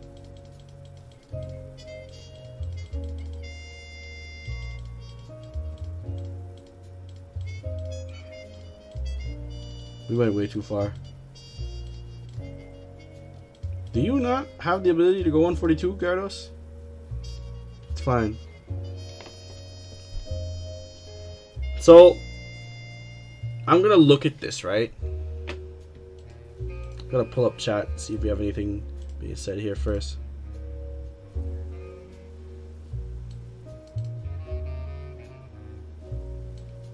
You have no way to hit who? Torkoal? Or you have no way to hit Dragapult? Because if we run Ice Fang, then we too hit KO. Anyway, yeah, so check this out. We want to survive Torkoal stuff. Right? We 100% want to survive Torkoal stuff. But we're using up this many EVs with a Jolly Nature. Personally, I think this is way too much. I don't think the investment is worth it. I think we could probably, if we get bulk, we can win that matchup there. Next most important benchmark is 195. I feel this is way more attainable. Right? So again, let's pull up our calculator here. We go 195, divide this by 1.5. Right? So we need 130 speed EVs to outspeed this. So we just need to go to 131. Right? 130. You are so weird. I'll take it though. So check this out, Lee. Right? With this investment here, we went Jolly and we did this. We now outspeed Talonflame after one Dragon Dance. Now, there's some nuance to this, I'd argue. Yeah, there's some nuance to this. As you'd expect, 100% of Talonflame run Tailwind. It's the most popular move on it. It says 44 here, but just put this to 100. I don't know why you never run that on Talonflame. It's just so stupid. But yeah. You can outspeed Talonflame after this, right? And if you outspeed Talonflame, the reason why we're calcing for that, right? I'd argue that it's the fastest relevant threat. Look at this. After this, it's Weavile and Kilowattrel. I'm faster than Kilowattrel. I can drop an Ice Fang on a Kilowattrel. I can fake it out, get the Dragon Dance, and now you have to be scared. Noivern, Miascarada. Big speed tiers to be above. Silazard. I'm gonna fake you out, and then I'm faster than you if you decide to try to Shed Tail. Faster than Dugtrio, Wugtrio, not really important. Halucha, not really important. Let's go all the way down here. We're we are cruising past mouse hold. We are cruising past mouse hold. But yeah, like the main reason why this is important is because if we fake out and we go plus in speed, they get a choice here. Well, actually, no, they don't even get a choice because we faked out the Talonflame and Gale Wings doesn't work anymore. We're going to be faster than their Tailwind. We are 100% faster than their Tailwind all the time. Right? Kilo can't do anything. You faked out the Kilo this time. Same situation, different day. You weren't really doing much to me anyway. You're going to be -1. But yeah. Does this answer your question on how to like EV for speed? Hey Judith, how you doing?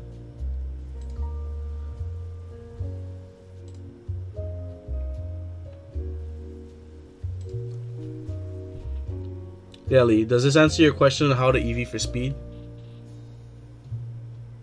You need to think about a relevant tier. Again, it goes back to our problem solving, right? Figure out what the problem is, right? Problem is I want to outspeed something, but Gyarados is slow as shit, right? We got Dragon Dance. Got Waterfall. Got Earthquake. So on and so forth. You guys get the story. Also, I want to check something.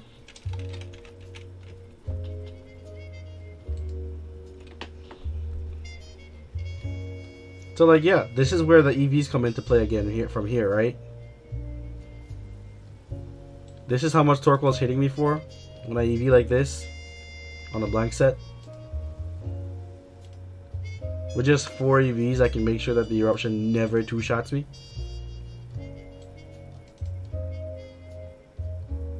I could always just max this out.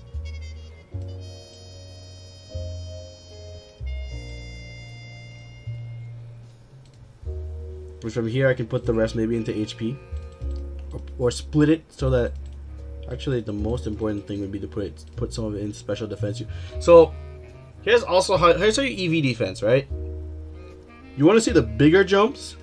You go to this. Right? You want to see the smaller jumps, like these points go down? You go to this. Check this out. See that? See how it's going on by a smaller margin now? But yeah, you can find a spread that works for you at that point there. So what we're doing with the Gyarados is we're trying to maximize. I'm okay with taking like 45 from Eruption. I mean, you're gonna have to deal with a whole bunch of shit. You're gonna get knocked off by Tinkaton, and then you're doing less damage with your Chark. You're doing less damage because you don't have your item anymore. So like no item. Look at this. Changes the entire damage spread.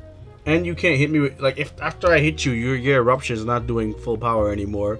You have to rely on Solar Beam, which is fine.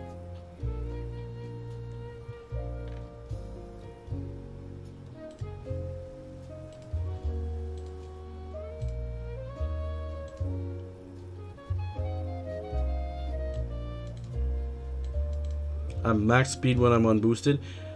You're gonna die. The truth is that the Electro Ball will always kill because you're 4x. But that's also why we're ground. And that's also why we fake, like, so check this out. Like, that Kilowattrel is not running Covert Cloak. The most popular item Kilowattrel is running right now is going to be Focus Sash. If people get wise to it, they're going to start running Covert Cloak on it, and then we can start going down that road. But if I looked at a board, right, like if I pull this up, right, let's go here,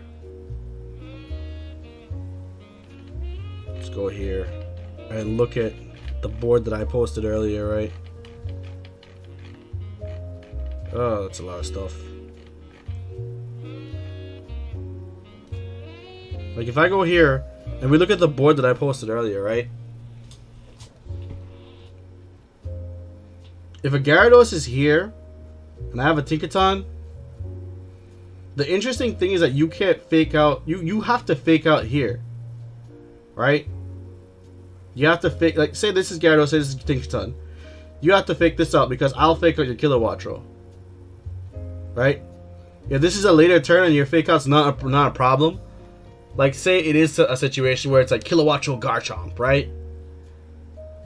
I fake out the Kilowattrel. Like I'll 100% take the fake out on the Kilowattrel, D-dance up, trade my Tinkaton out, or switch my Tinkaton out, depending on whatever the situation calls for. And once I've done all that stuff there, I outspeed you, your Sash is broken, and then from there I will make sure that I can KO whatever's going on.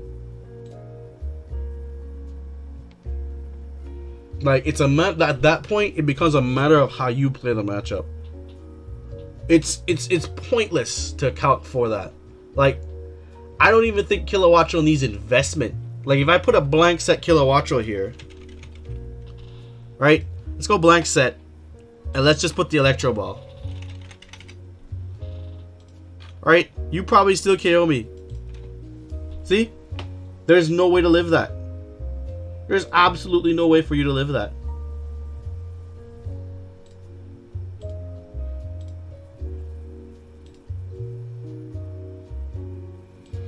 Why would Kilowattrel Tailwind when you could just kill your fish? The thing is that you're not going to get that. Like, I think what you're missing is that I'm going to fake you out. Right? I'm going to fake you out. And the reason why Kilowattrel would Tailwind there is because of board presence. Now, again, I pulled down the example, sadly. But it comes back to what I was talking about the other day. Assess the board. Yes, you can KO the Gyarados, right? But if you Tailwind, and it's possible for you to secure that Tailwind, and it's possible for you to even if Gyarados gets you to your Sash, right? You're going to be running Sash.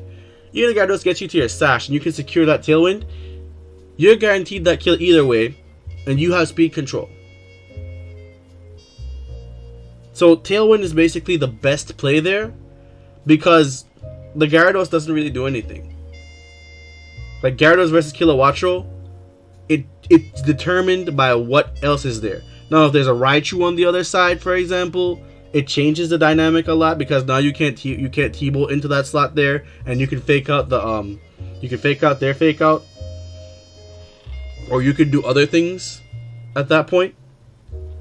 But the main reason why you're not going to do that, why you would Tailwind there instead of take that, is because the player is making a conscious decision to let the Gyarados die and get a free switch into whatever else is there to try to pressure your board for free after that. If you can deny that by having speed control, you should.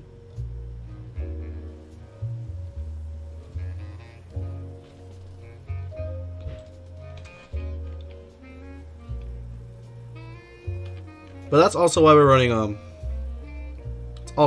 Terra Ground, just to further this matchup and make sure that we're not gonna suffer for being in that situation there.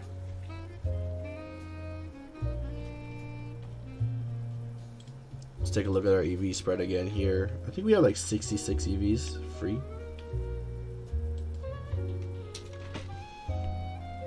I could probably just toss the rest in HP, or toss enough into HP to where I can get 4 going here. And let's see how much Torkoal does to us now. Hello, Specs.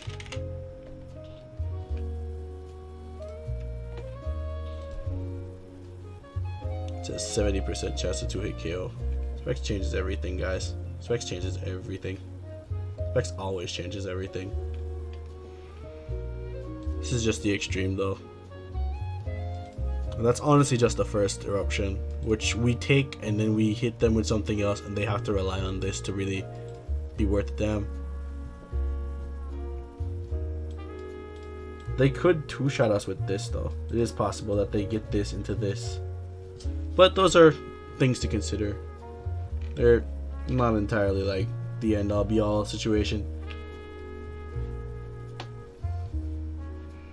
Besides, what do we do to Torkoal at +1? +1, it becomes more manageable. So if we go +1 and we Terrastalize Unfort, you're not going to get that KO still. Wait, nope, that's why. Stab. Still nothing. But now you're dying to Eruption.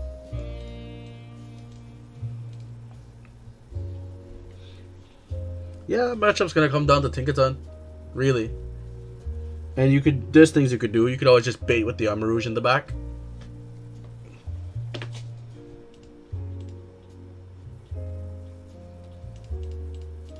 So yeah, these are our 4. And honestly, these 3 here alone are very solid into Sun as the meta stands.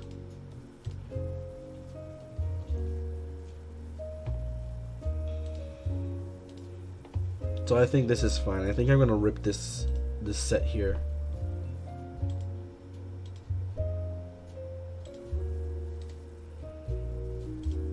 So let's assess our team. We have Fake Out. We have Speed Control. We have, I guess you could say, pseudo Speed Control.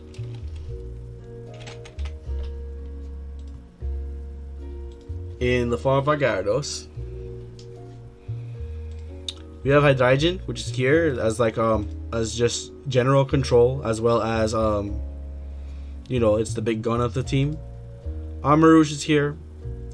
I mentioned this already as speed control, and it has Wide Guard, so this is also an option going into like Torkoal teams, and why they should be running like other moves. Really, that's the best word I can put out there.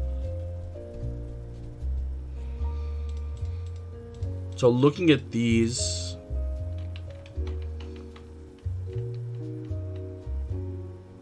and cores that we'd struggle against are things that we're not going to hit well. Probably need to check out the Calx versus Grimmsnarl as well. Something to consider. But yeah, I think we don't have a great Rotom Wash matchup. I don't think we have a good bulky water matchup in general. I think we're gonna lose to this. I think we're gonna lose to this as it stands. Like, just looking at this team, you don't hit them for much. You don't hit them for much. You kind of hit them for much, but they trade with you. And you do things, but you don't hit them for much either. Right? With all that being said,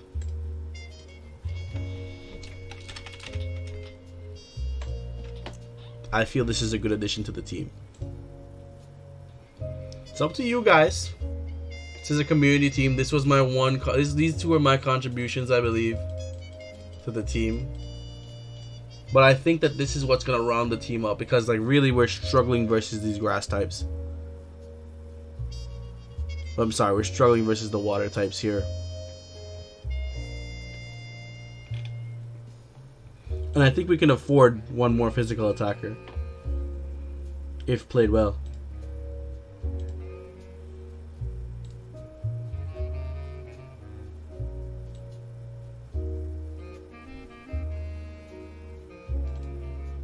Okay, so unrelated answering. I think there are usage cases for Terra Dark on Kilowattrel, but what you have to consider is that the speed is dynamic. So if Murkrow goes and gets his Tailwind off, you have to be in a good position versus its partner. That's something I'll explain when we do like a video specifically on Kilowattrel. But what you really want versus something like Kilowattrel is Fake Out or Redirect, to make sure that you're not going to get targeted and you're not going to get brought down to your Sash as quickly as possible. You could go ahead and get traded in with your Sash, but I think you get more value out of Kilowattrel if you can keep it around for 2 to 3 turns.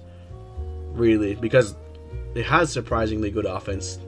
It's not bad going into a lot of things. There have been a lot of situations where I've pinned people just with that same lead you see with my team that I'm using at the moment. But yeah, getting back to the fact of the matter, right? I think we beat most of this shit. Frey. Not free, Frey. And I think it's time to add like a grass or an electric type to our team. We have the spots for it. We have the spots for it. We should be updating this as well because we've added a flying water type.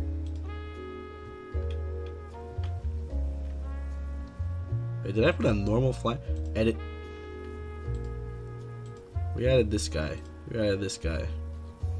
And at that point, we've added a grass dark type. Where is dark?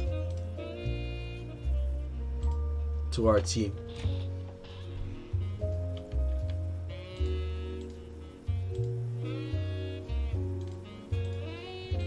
There's also other things that we don't really hit for much damage. Hariyama, for example, I don't think we're doing great versus it. Arma can take it on, but Amarouge also doesn't want to take a knockoff. And Meow also is a fast option that could help us go into Arma later. And help us like get bulky Hydreigon off and other things that are on this team, you know, just working in general. So really the reason why I'd want to run Meow is we could provide ourselves a second Trick Room option. There's this, there's Taunt. There's a couple of other things that we could do. Did I go Sash? Okay, I did go Sash. Our trick is the main thing. Because this hits straight through Dondozo. This is an option that hits straight through Dondozo. And that's valuable. That's just value as it stands. Let's see. Outside of those things. Again, do we have knockoff already? Yeah, we did put knockoff in already. Do we want the extra knockoff? Do we need the extra knockoff? That's probably the better question.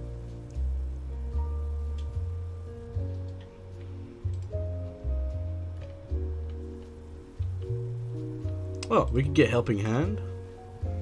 Because I think Helping Hand is something that would definitely, I think Tintin would definitely appreciate. And you get a lot of value out of Masquerada this way as well, I'd argue. Because even though it's slow, being supportive means that we could kind of just like, oh, well, I'll Trick Room, then I'll Helping Hand, and you get to demolish something with Gigaton Hammer, or you get to demolish something with Play Rough. Now we're taking these situations where, you know, it was okay before, and we're making them really scary. Like, really scary. And this is also good going into Dondozo. It's good going into a lot of these other mons here. I don't think we have like a Dragonite answer yet, but we'll get there. We'll get there. I think we have a decent core to fight Dragonite with. Yeah, this is gonna do good into Palafin. Breloom could have also been argued to be good in this slot here, just off virtue of what Breloom does. But it's up to you guys. What do you want, right? Do we want Spore or do we want the damage?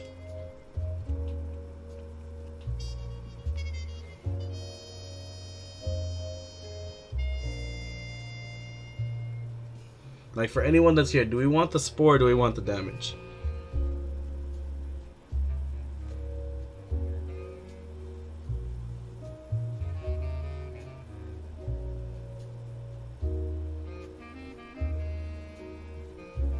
Because I'd argue that there's still value in a Breloom, since we have like an offensive Sporemon and we can do stuff. Like, even if Dondozo decides, hey, I'm gonna go X, Y, or Z mode, you can still Spore it and then start clapping it up from there. Unless it goes grass, in which case, yeah, we just cry.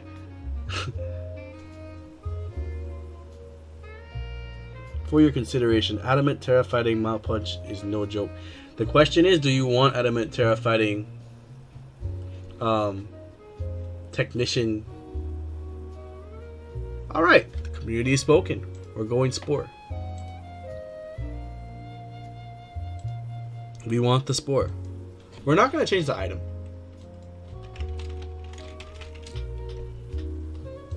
I think we still run Sash Balloon.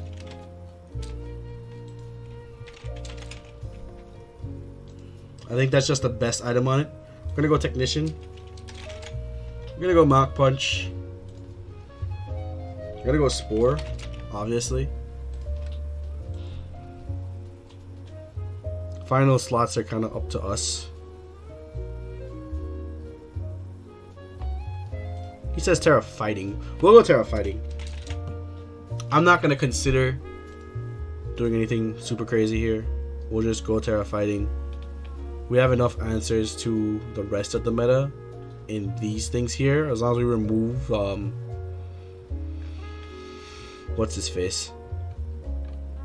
We still get Helping Hand. Things to consider.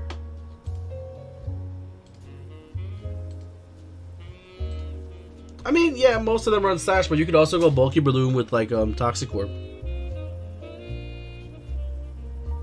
Like bulky, like this is a Trick Room team. You could still go Bulky Balloon with the Toxic Orb, and it should do fine.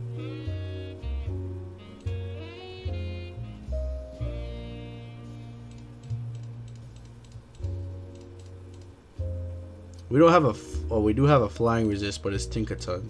It's kind of the problem. We have Psychic Resists. We have Ice Resists. We have enough Ice Resists.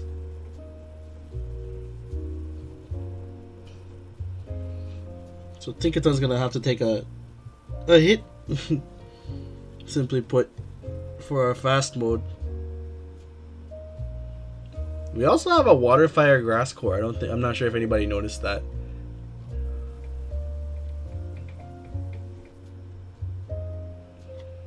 And the cool thing is that Breloom naturally underspeeds. Yeah, naturally Breloom underspeeds our boy over here. Though I guess it doesn't really matter. But you could Spore a Murkrow, you could Spore a Garchomp, Spore a Hydreigon. Kind of dead in the water versus this, but you'll figure that out. I think this is really one of those matchups that we need a bit more answers to, but we have two, so it should be okay. Should be okay. You don't want to take a Mach Punch. You're not the biggest fan of it. Arcanine could be weird. Arcanine could be a little awkward.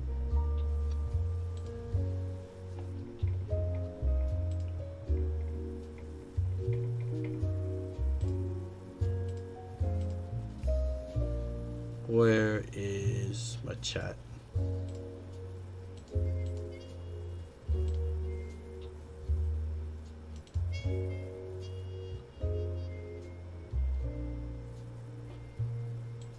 Okay, we do have water.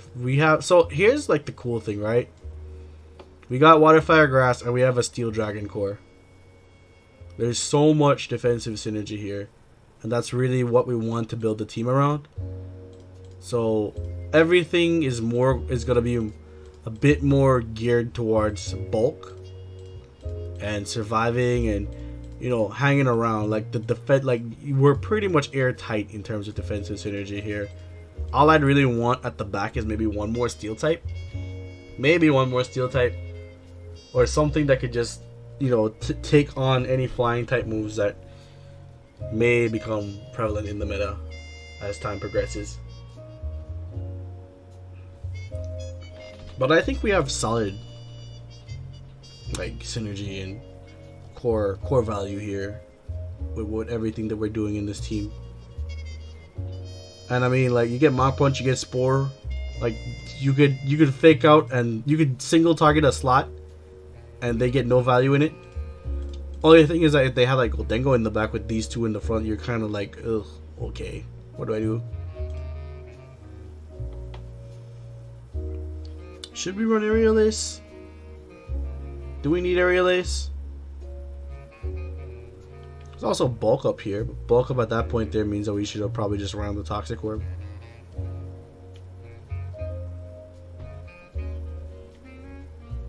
So personally, actually no, I can't do that. I want to try something. if you guys will allow me. I'm gonna go Spore. I'm gonna go Mop Punch. It's an experiment. And then from here, do we run the Bullet Seed or do we run? Oh wait.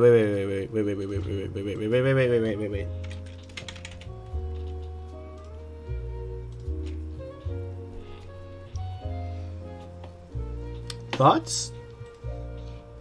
Are you guys feeling this?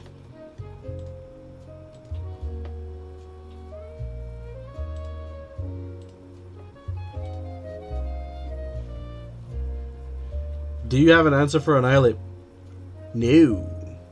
We'll just toss a Goldengo in the back and pray for the best.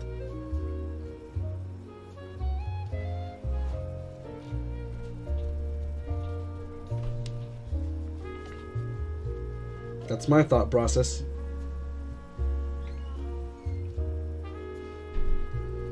I think we want a Ghost type. The Ghost type would come in really handy on this team.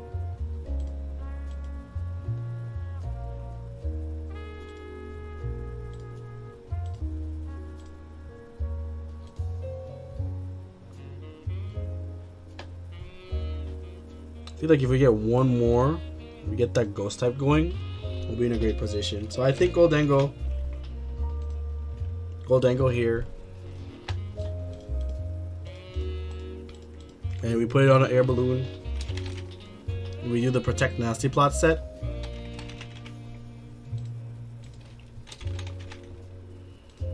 And I'd argue make it Rain and Shadow Ball. And we just do this for the most part. Right? So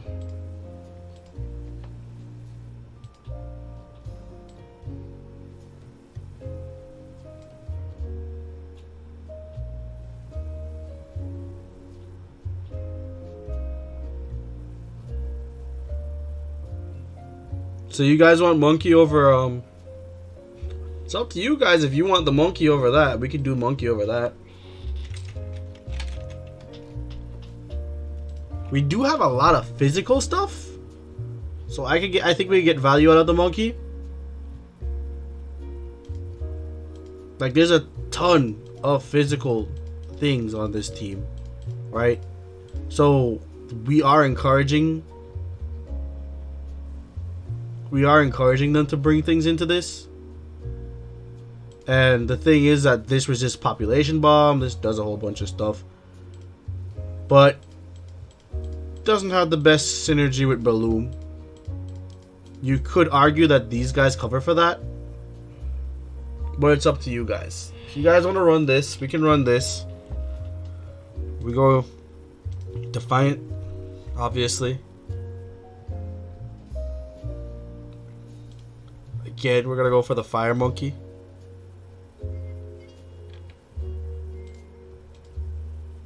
I have so many steel shards to farm. I mean, fire shards to farm now. Oh my god. Ground fighting. I have so many shards to farm in general. Jesus Christ.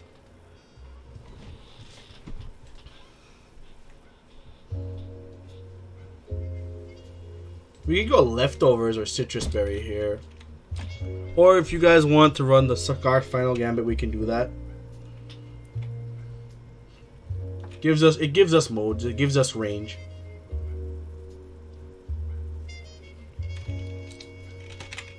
But I think you guys want that, so let's go Scarf. Final Gambit.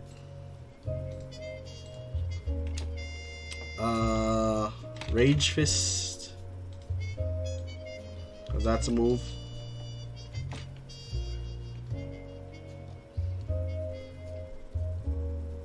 I also don't want you guys to think that just because you're doing this Primeape, you're not gonna consider getting any value out of certain things about it. So like we're still gonna go with close combat.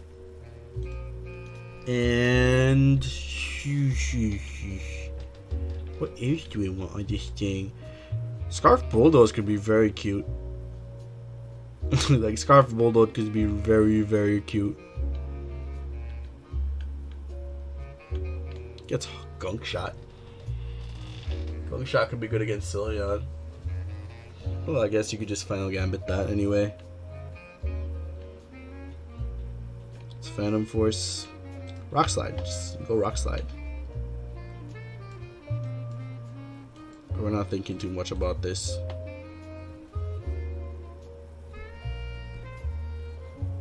Although we could. But, so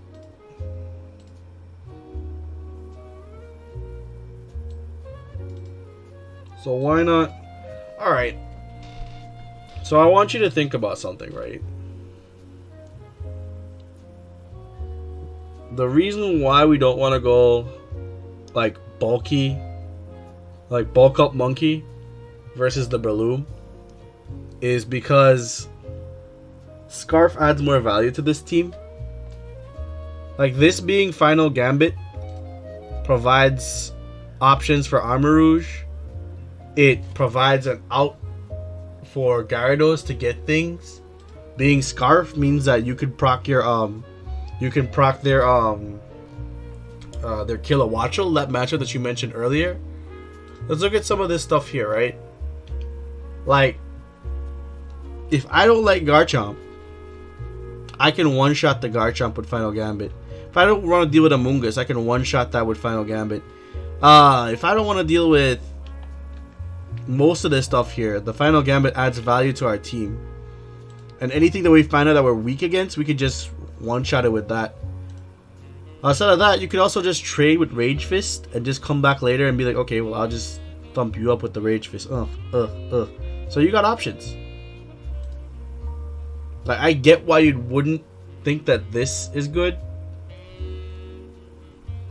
but I'd argue that you can get around with this. I'd argue we could get around with this. If you don't want it to be that, we could just be Scizor for the day. We could just be Scizor for the day.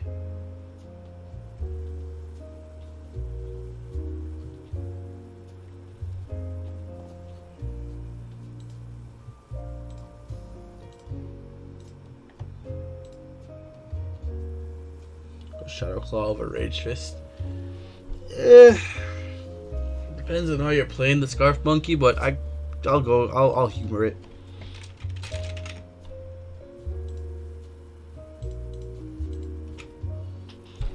I'll keep the Rock Slide. We're not jolly. We should be jolly. We're not jolly. And I think this wants to be like Adamant. Maybe even Impish or Calm or Careful, I'd say. Like, I could see Impish working. Because, let's see. We want to live a Spirit Break. We're not going to live this. There's no living that. No chance in hell versus that move there.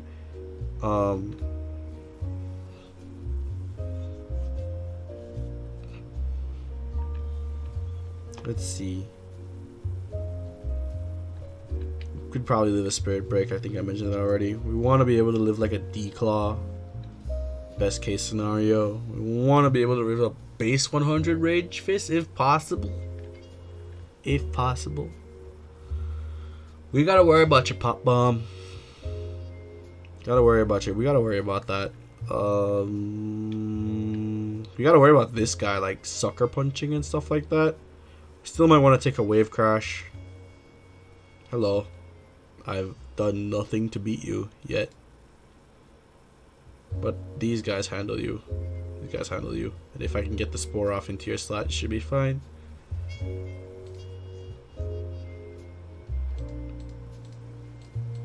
Heh. We have not used our Focus Sash. Which makes me want to use the Focus Sash. Let's just do it. Screw it.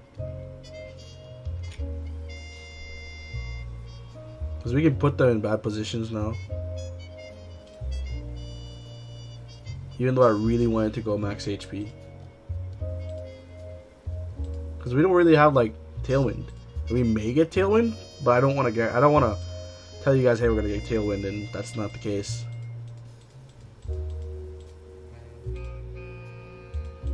Not that many protects on this team, and I think that's fine. We're pretty much just playing offense and trying to go off that. And at that point, I think we go Jolly. We go Jolly.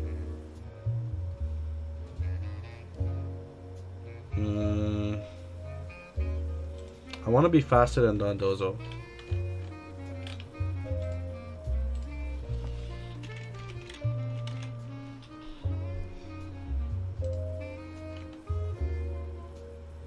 Oh, they just invest in that?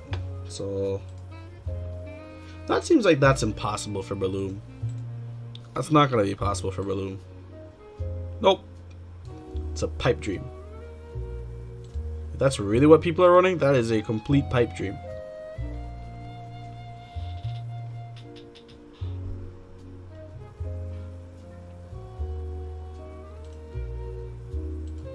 I feel like Dozo's going to give us a bit of trouble. Just a bit, though. Like, really, that matchup's going to be more, oh, Balloon needs to spore you, and then we need to go down that route there. Or you got to wear it down. But we do have fake outs, and we can hit it with other moves. It's kind of why Haze is free half the time. Why Haze is king. Right now, anyway.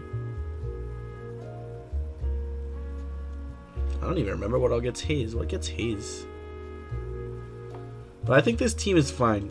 It struggles a bit against Dondozo, but like you can get around most things.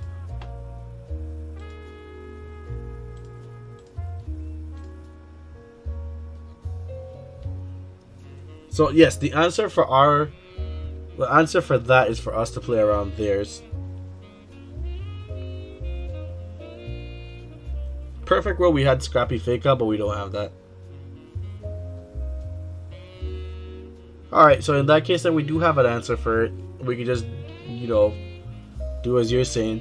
And alongside that, I've realized that Dondozo does not like Trick Room. Like, Dondozo hates fighting Trick Room. It absolutely hates fighting Trick Room. It absolutely hates it. And are you sure about that? Depends on the HP stat. Like, I'm only base 110, and Dondozo's like something stupid, something like absurd. Base 150. Yeah, it's dumb. So, again, what we can do is get the monkey. Let's go Scarf.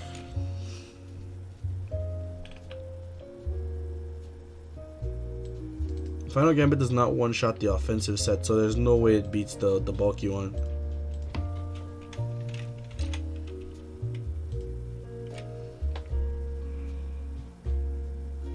Oh, does 90%. So I'm guessing if we faked it out plus something else, we could probably get around it. But in truth, we just have to double up on it.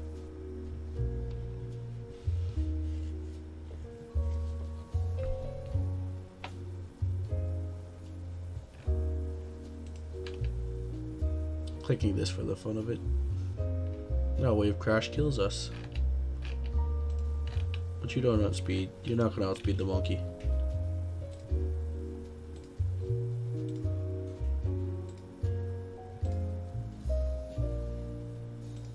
Yeah, so I guess at that point that's the strategy, right?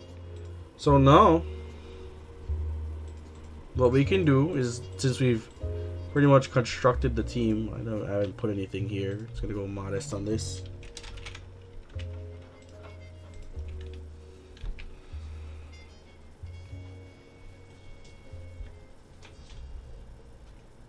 Yeah, since we constructed this team,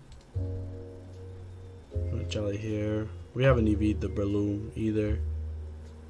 I really want bulky Breloom, but I don't know. Depends on how often we're bringing this into matches.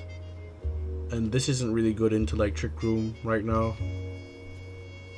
Like I guess you'd still bring it. Yes, you still bring it, because you could always just get rid of the Indeedee and then you could spore this SOB later. You are faster, right? Yeah, you're faster. So maybe that is the play. Maybe bulky Breloom is the play. I'm not gonna think too hard about this one here.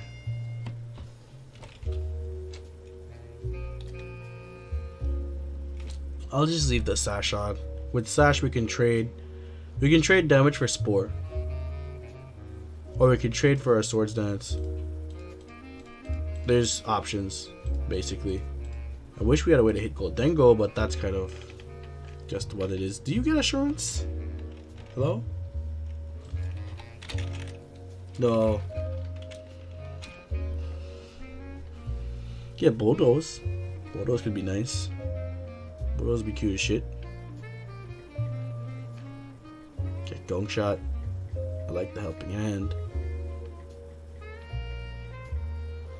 Get Rock Slide. It's unfortunate. This thing basically gets walled by Goldengo all day.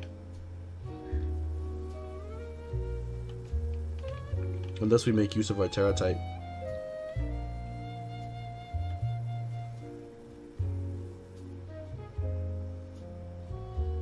I do feel like I want this a bit more though. I feel like I want this Helping Hand a bit more.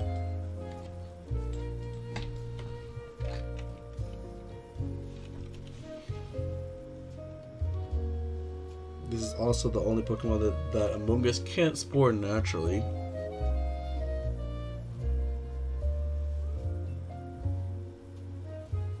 And this Aerialist would help against Hariyama.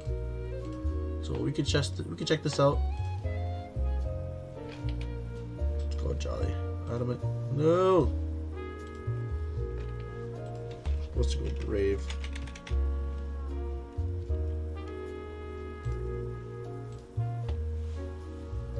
Alright. Now in the Trick Room we get a lot of value. We get a ton of value.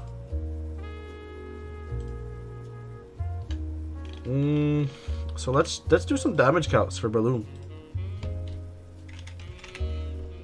Because I do have questions.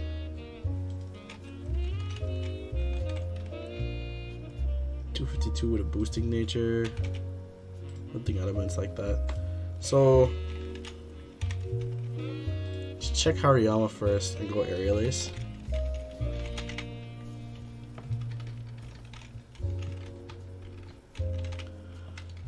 Go Ace. We'll do Ace first. Technician Ace does this much with no item.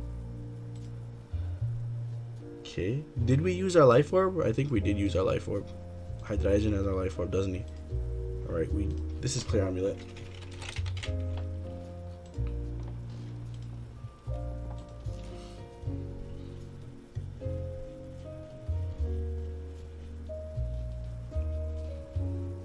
May want an offensive item on this. Not entirely sure.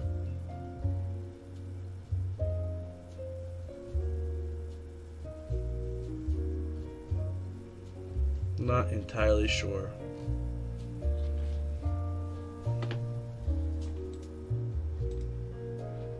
But I mean, I think it's fine. If we do this much and then we get the Mach Punch.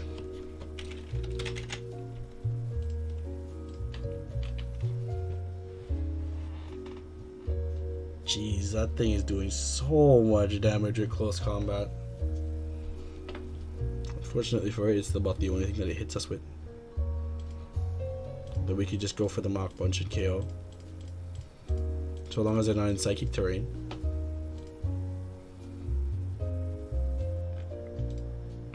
I'm gonna need to get a 0 speed IV Breloom. Like this is something we also didn't like plan around. I guess we're gonna go quiet.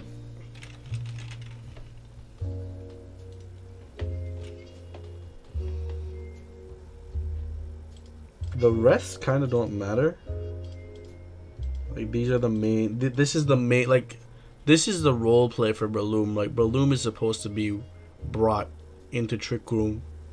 And when we don't bring Breloom into Trick Room, we're bringing it for the Sash plus whatever, so we can slow down the opponent.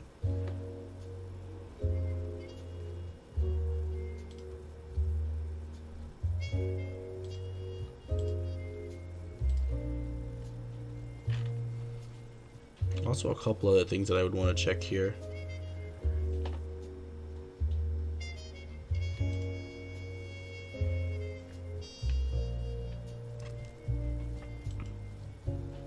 Damn shame that we don't really have a way to touch Goldengo, but we're pretty much overstocked on ways to hit that thing anyway, I would argue. Like, we don't need to hit Goldengo.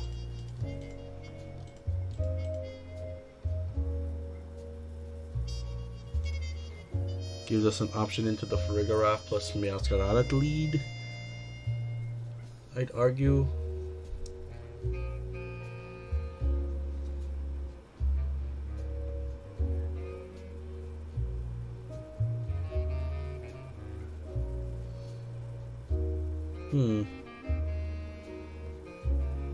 I think this is fine.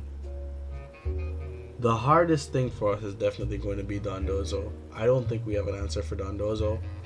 Best answer is always Haze, but we didn't find space for it. I don't even remember what all gets Haze, really.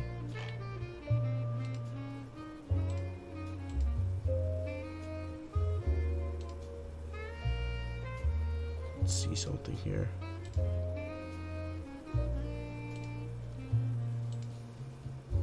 New team for Gen 9.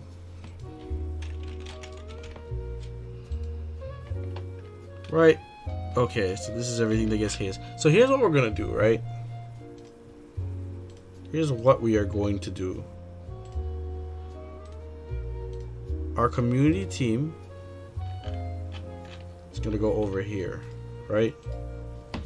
I should add these. Does it make sense to outspeed? Yes.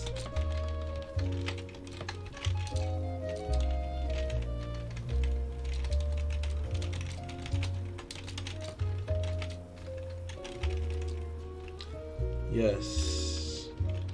We have item.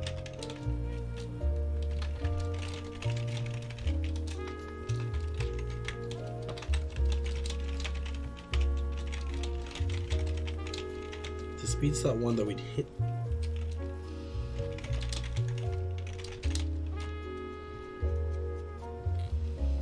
We'd hit with a boosting move.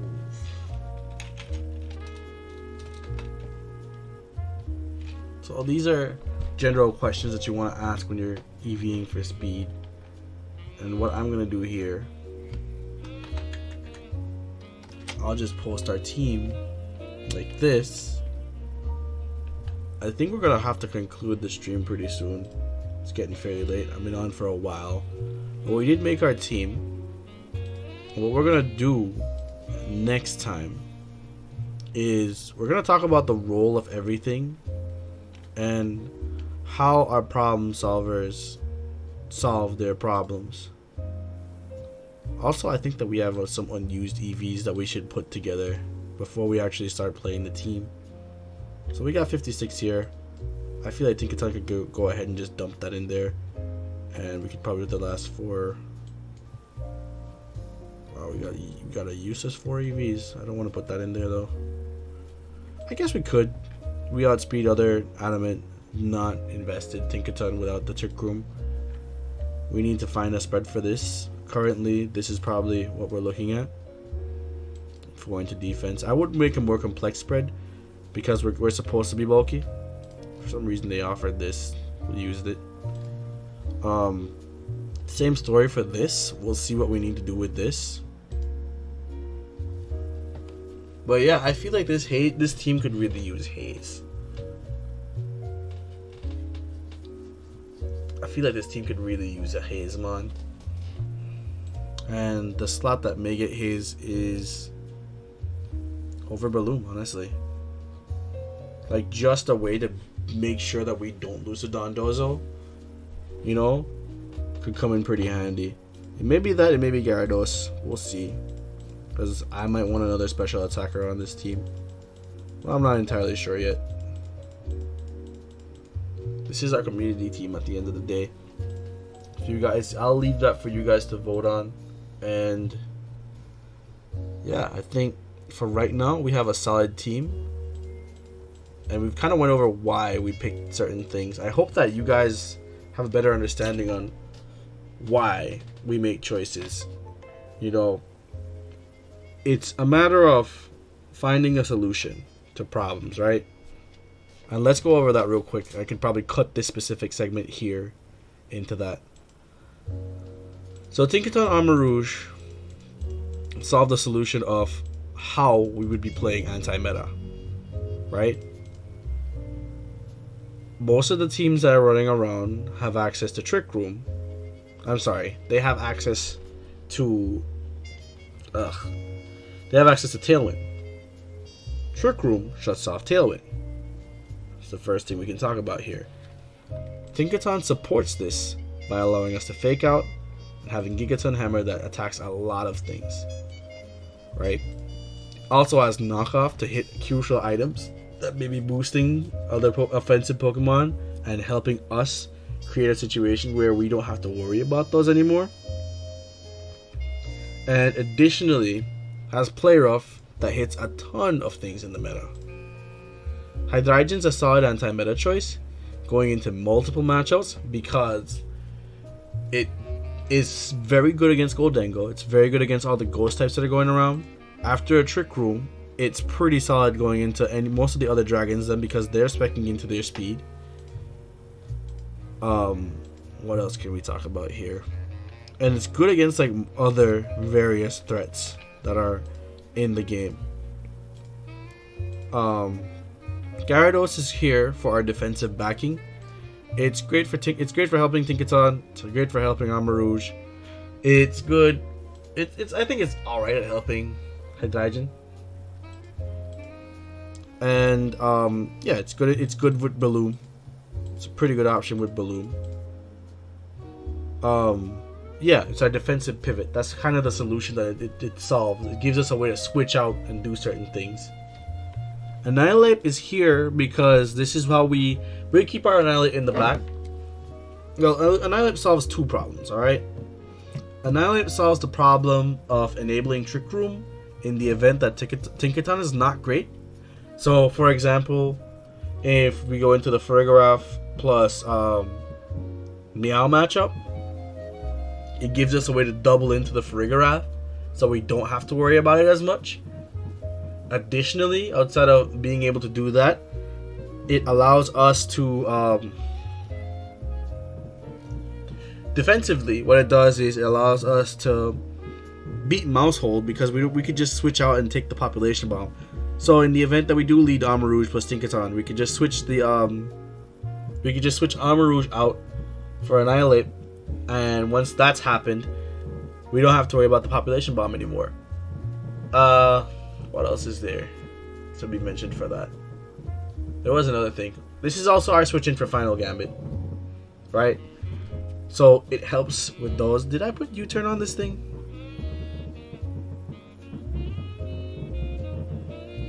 I'll just put U-turn here. You'll understand why later. But yeah, that's the general idea of it. It allows us to switch around and play around with those things.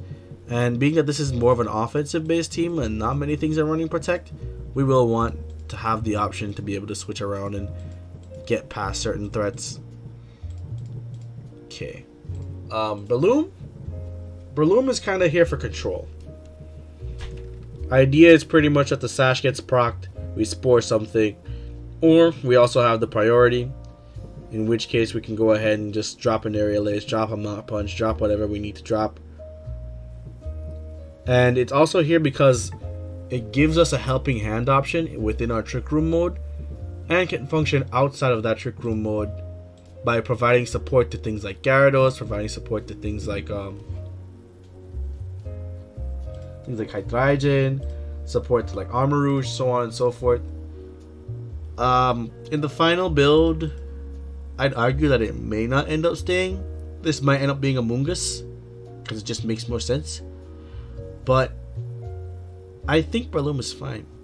I think we have a Breloom option, an option here that works, that still worked within Trick Room, but is flexible enough to where if Armor Rouge somehow dies and we just can't get that Trick Room up, we're not afraid of the situation.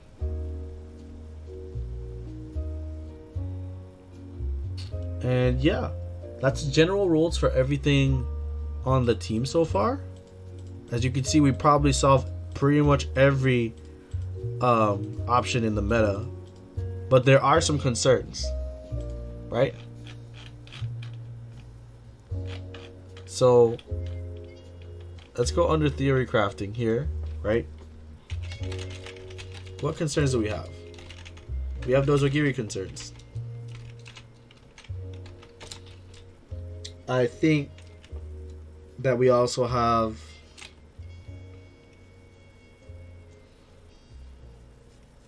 that's the first thing we have. We have a concern with those Ogiri. I think that while we do all right versus it, we have to chip, and then we have to rely on Final Gambit being the option to score that KO, which shouldn't be too hard, but still, like, it's kind of an ugly option to be relying on. We may want additional Trick Room.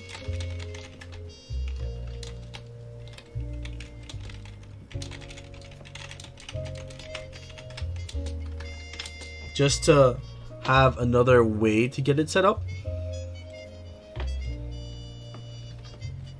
This is also why we may end up going Meow later on in the team's building lifespan, because Meow provides a fast mode. One that I'd argue is a bit better than Breloom. It's also not weak to the Prankster Taunt, and overall it just has a few more qualities that you wouldn't get out of Breloom. But I do think that Breloom can function better as a late option when you do get that Trick Room up. So in the event you do go something like Annihilate Armor Rouge, you drop a Final Gambit and you get your Trick Room up, you're not scared. You have Breloom in the back. You got Tinkaton to provide that fake out support. You got a bulky Hydreigon to like outspeed the other Hydreigon that they have over there. You have options, you know what I mean? Maybe you want to stagger your Trick Room a little bit. Got Tinkaton plus Annihilate. You could go into those things there and do stuff like that. Look at the speed tier, determine how you want to play against those other teams. So yeah. We may want an additional Trick Room. And we may want another Ghost type.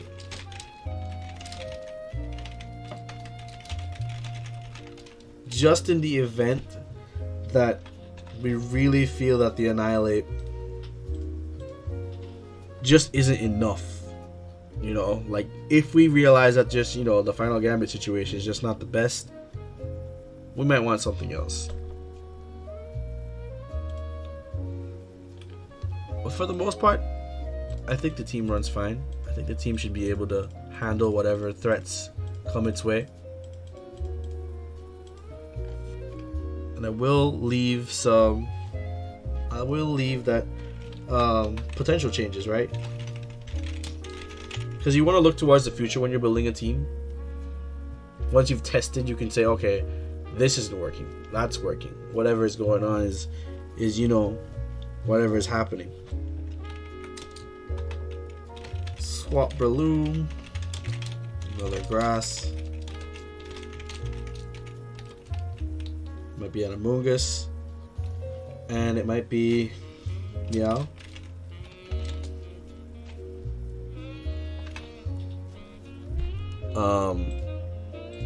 Gyarados can get swapped.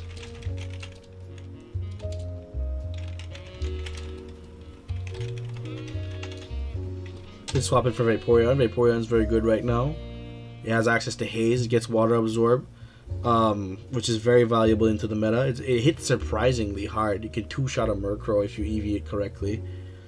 And after that, you can start boosting Calm Minds, and the opponent just won't really have an answer for that. If they're paying attention, they will have an answer. But Other than that, they're not gonna have the best answers for that.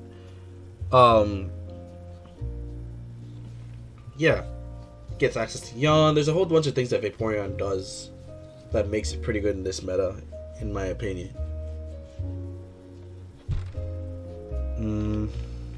But it'll be up to you guys. If you guys want that Vaporeon secret sauce, we might go that route there. But for the most part, we have all of these things covered. We have, you know, the solutions for everything in the meta. There isn't anything that I can look here and say, oh, we don't touch you. Because we hit everything. What we don't hit, we probably have a control method for it to slow down and really pick it apart once that time comes. But yeah, so the final step is actually to test this team. I'm gonna probably do that tomorrow, or well, actually no, I'm not gonna be available tomorrow. Probably gonna test this team at around like Monday, and we'll see what refinements can be made, what other things we might want to pair our little Tinkaton friend with, or maybe any improvements that we can make to Tinkaton, you know, just to evolve its meta a bit further.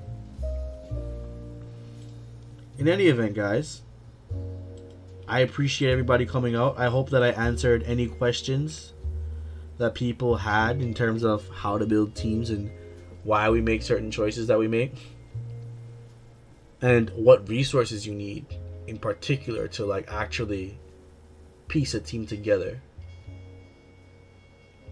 I appreciate you guys for tuning in. So this is going to be AJ signing off. Peace.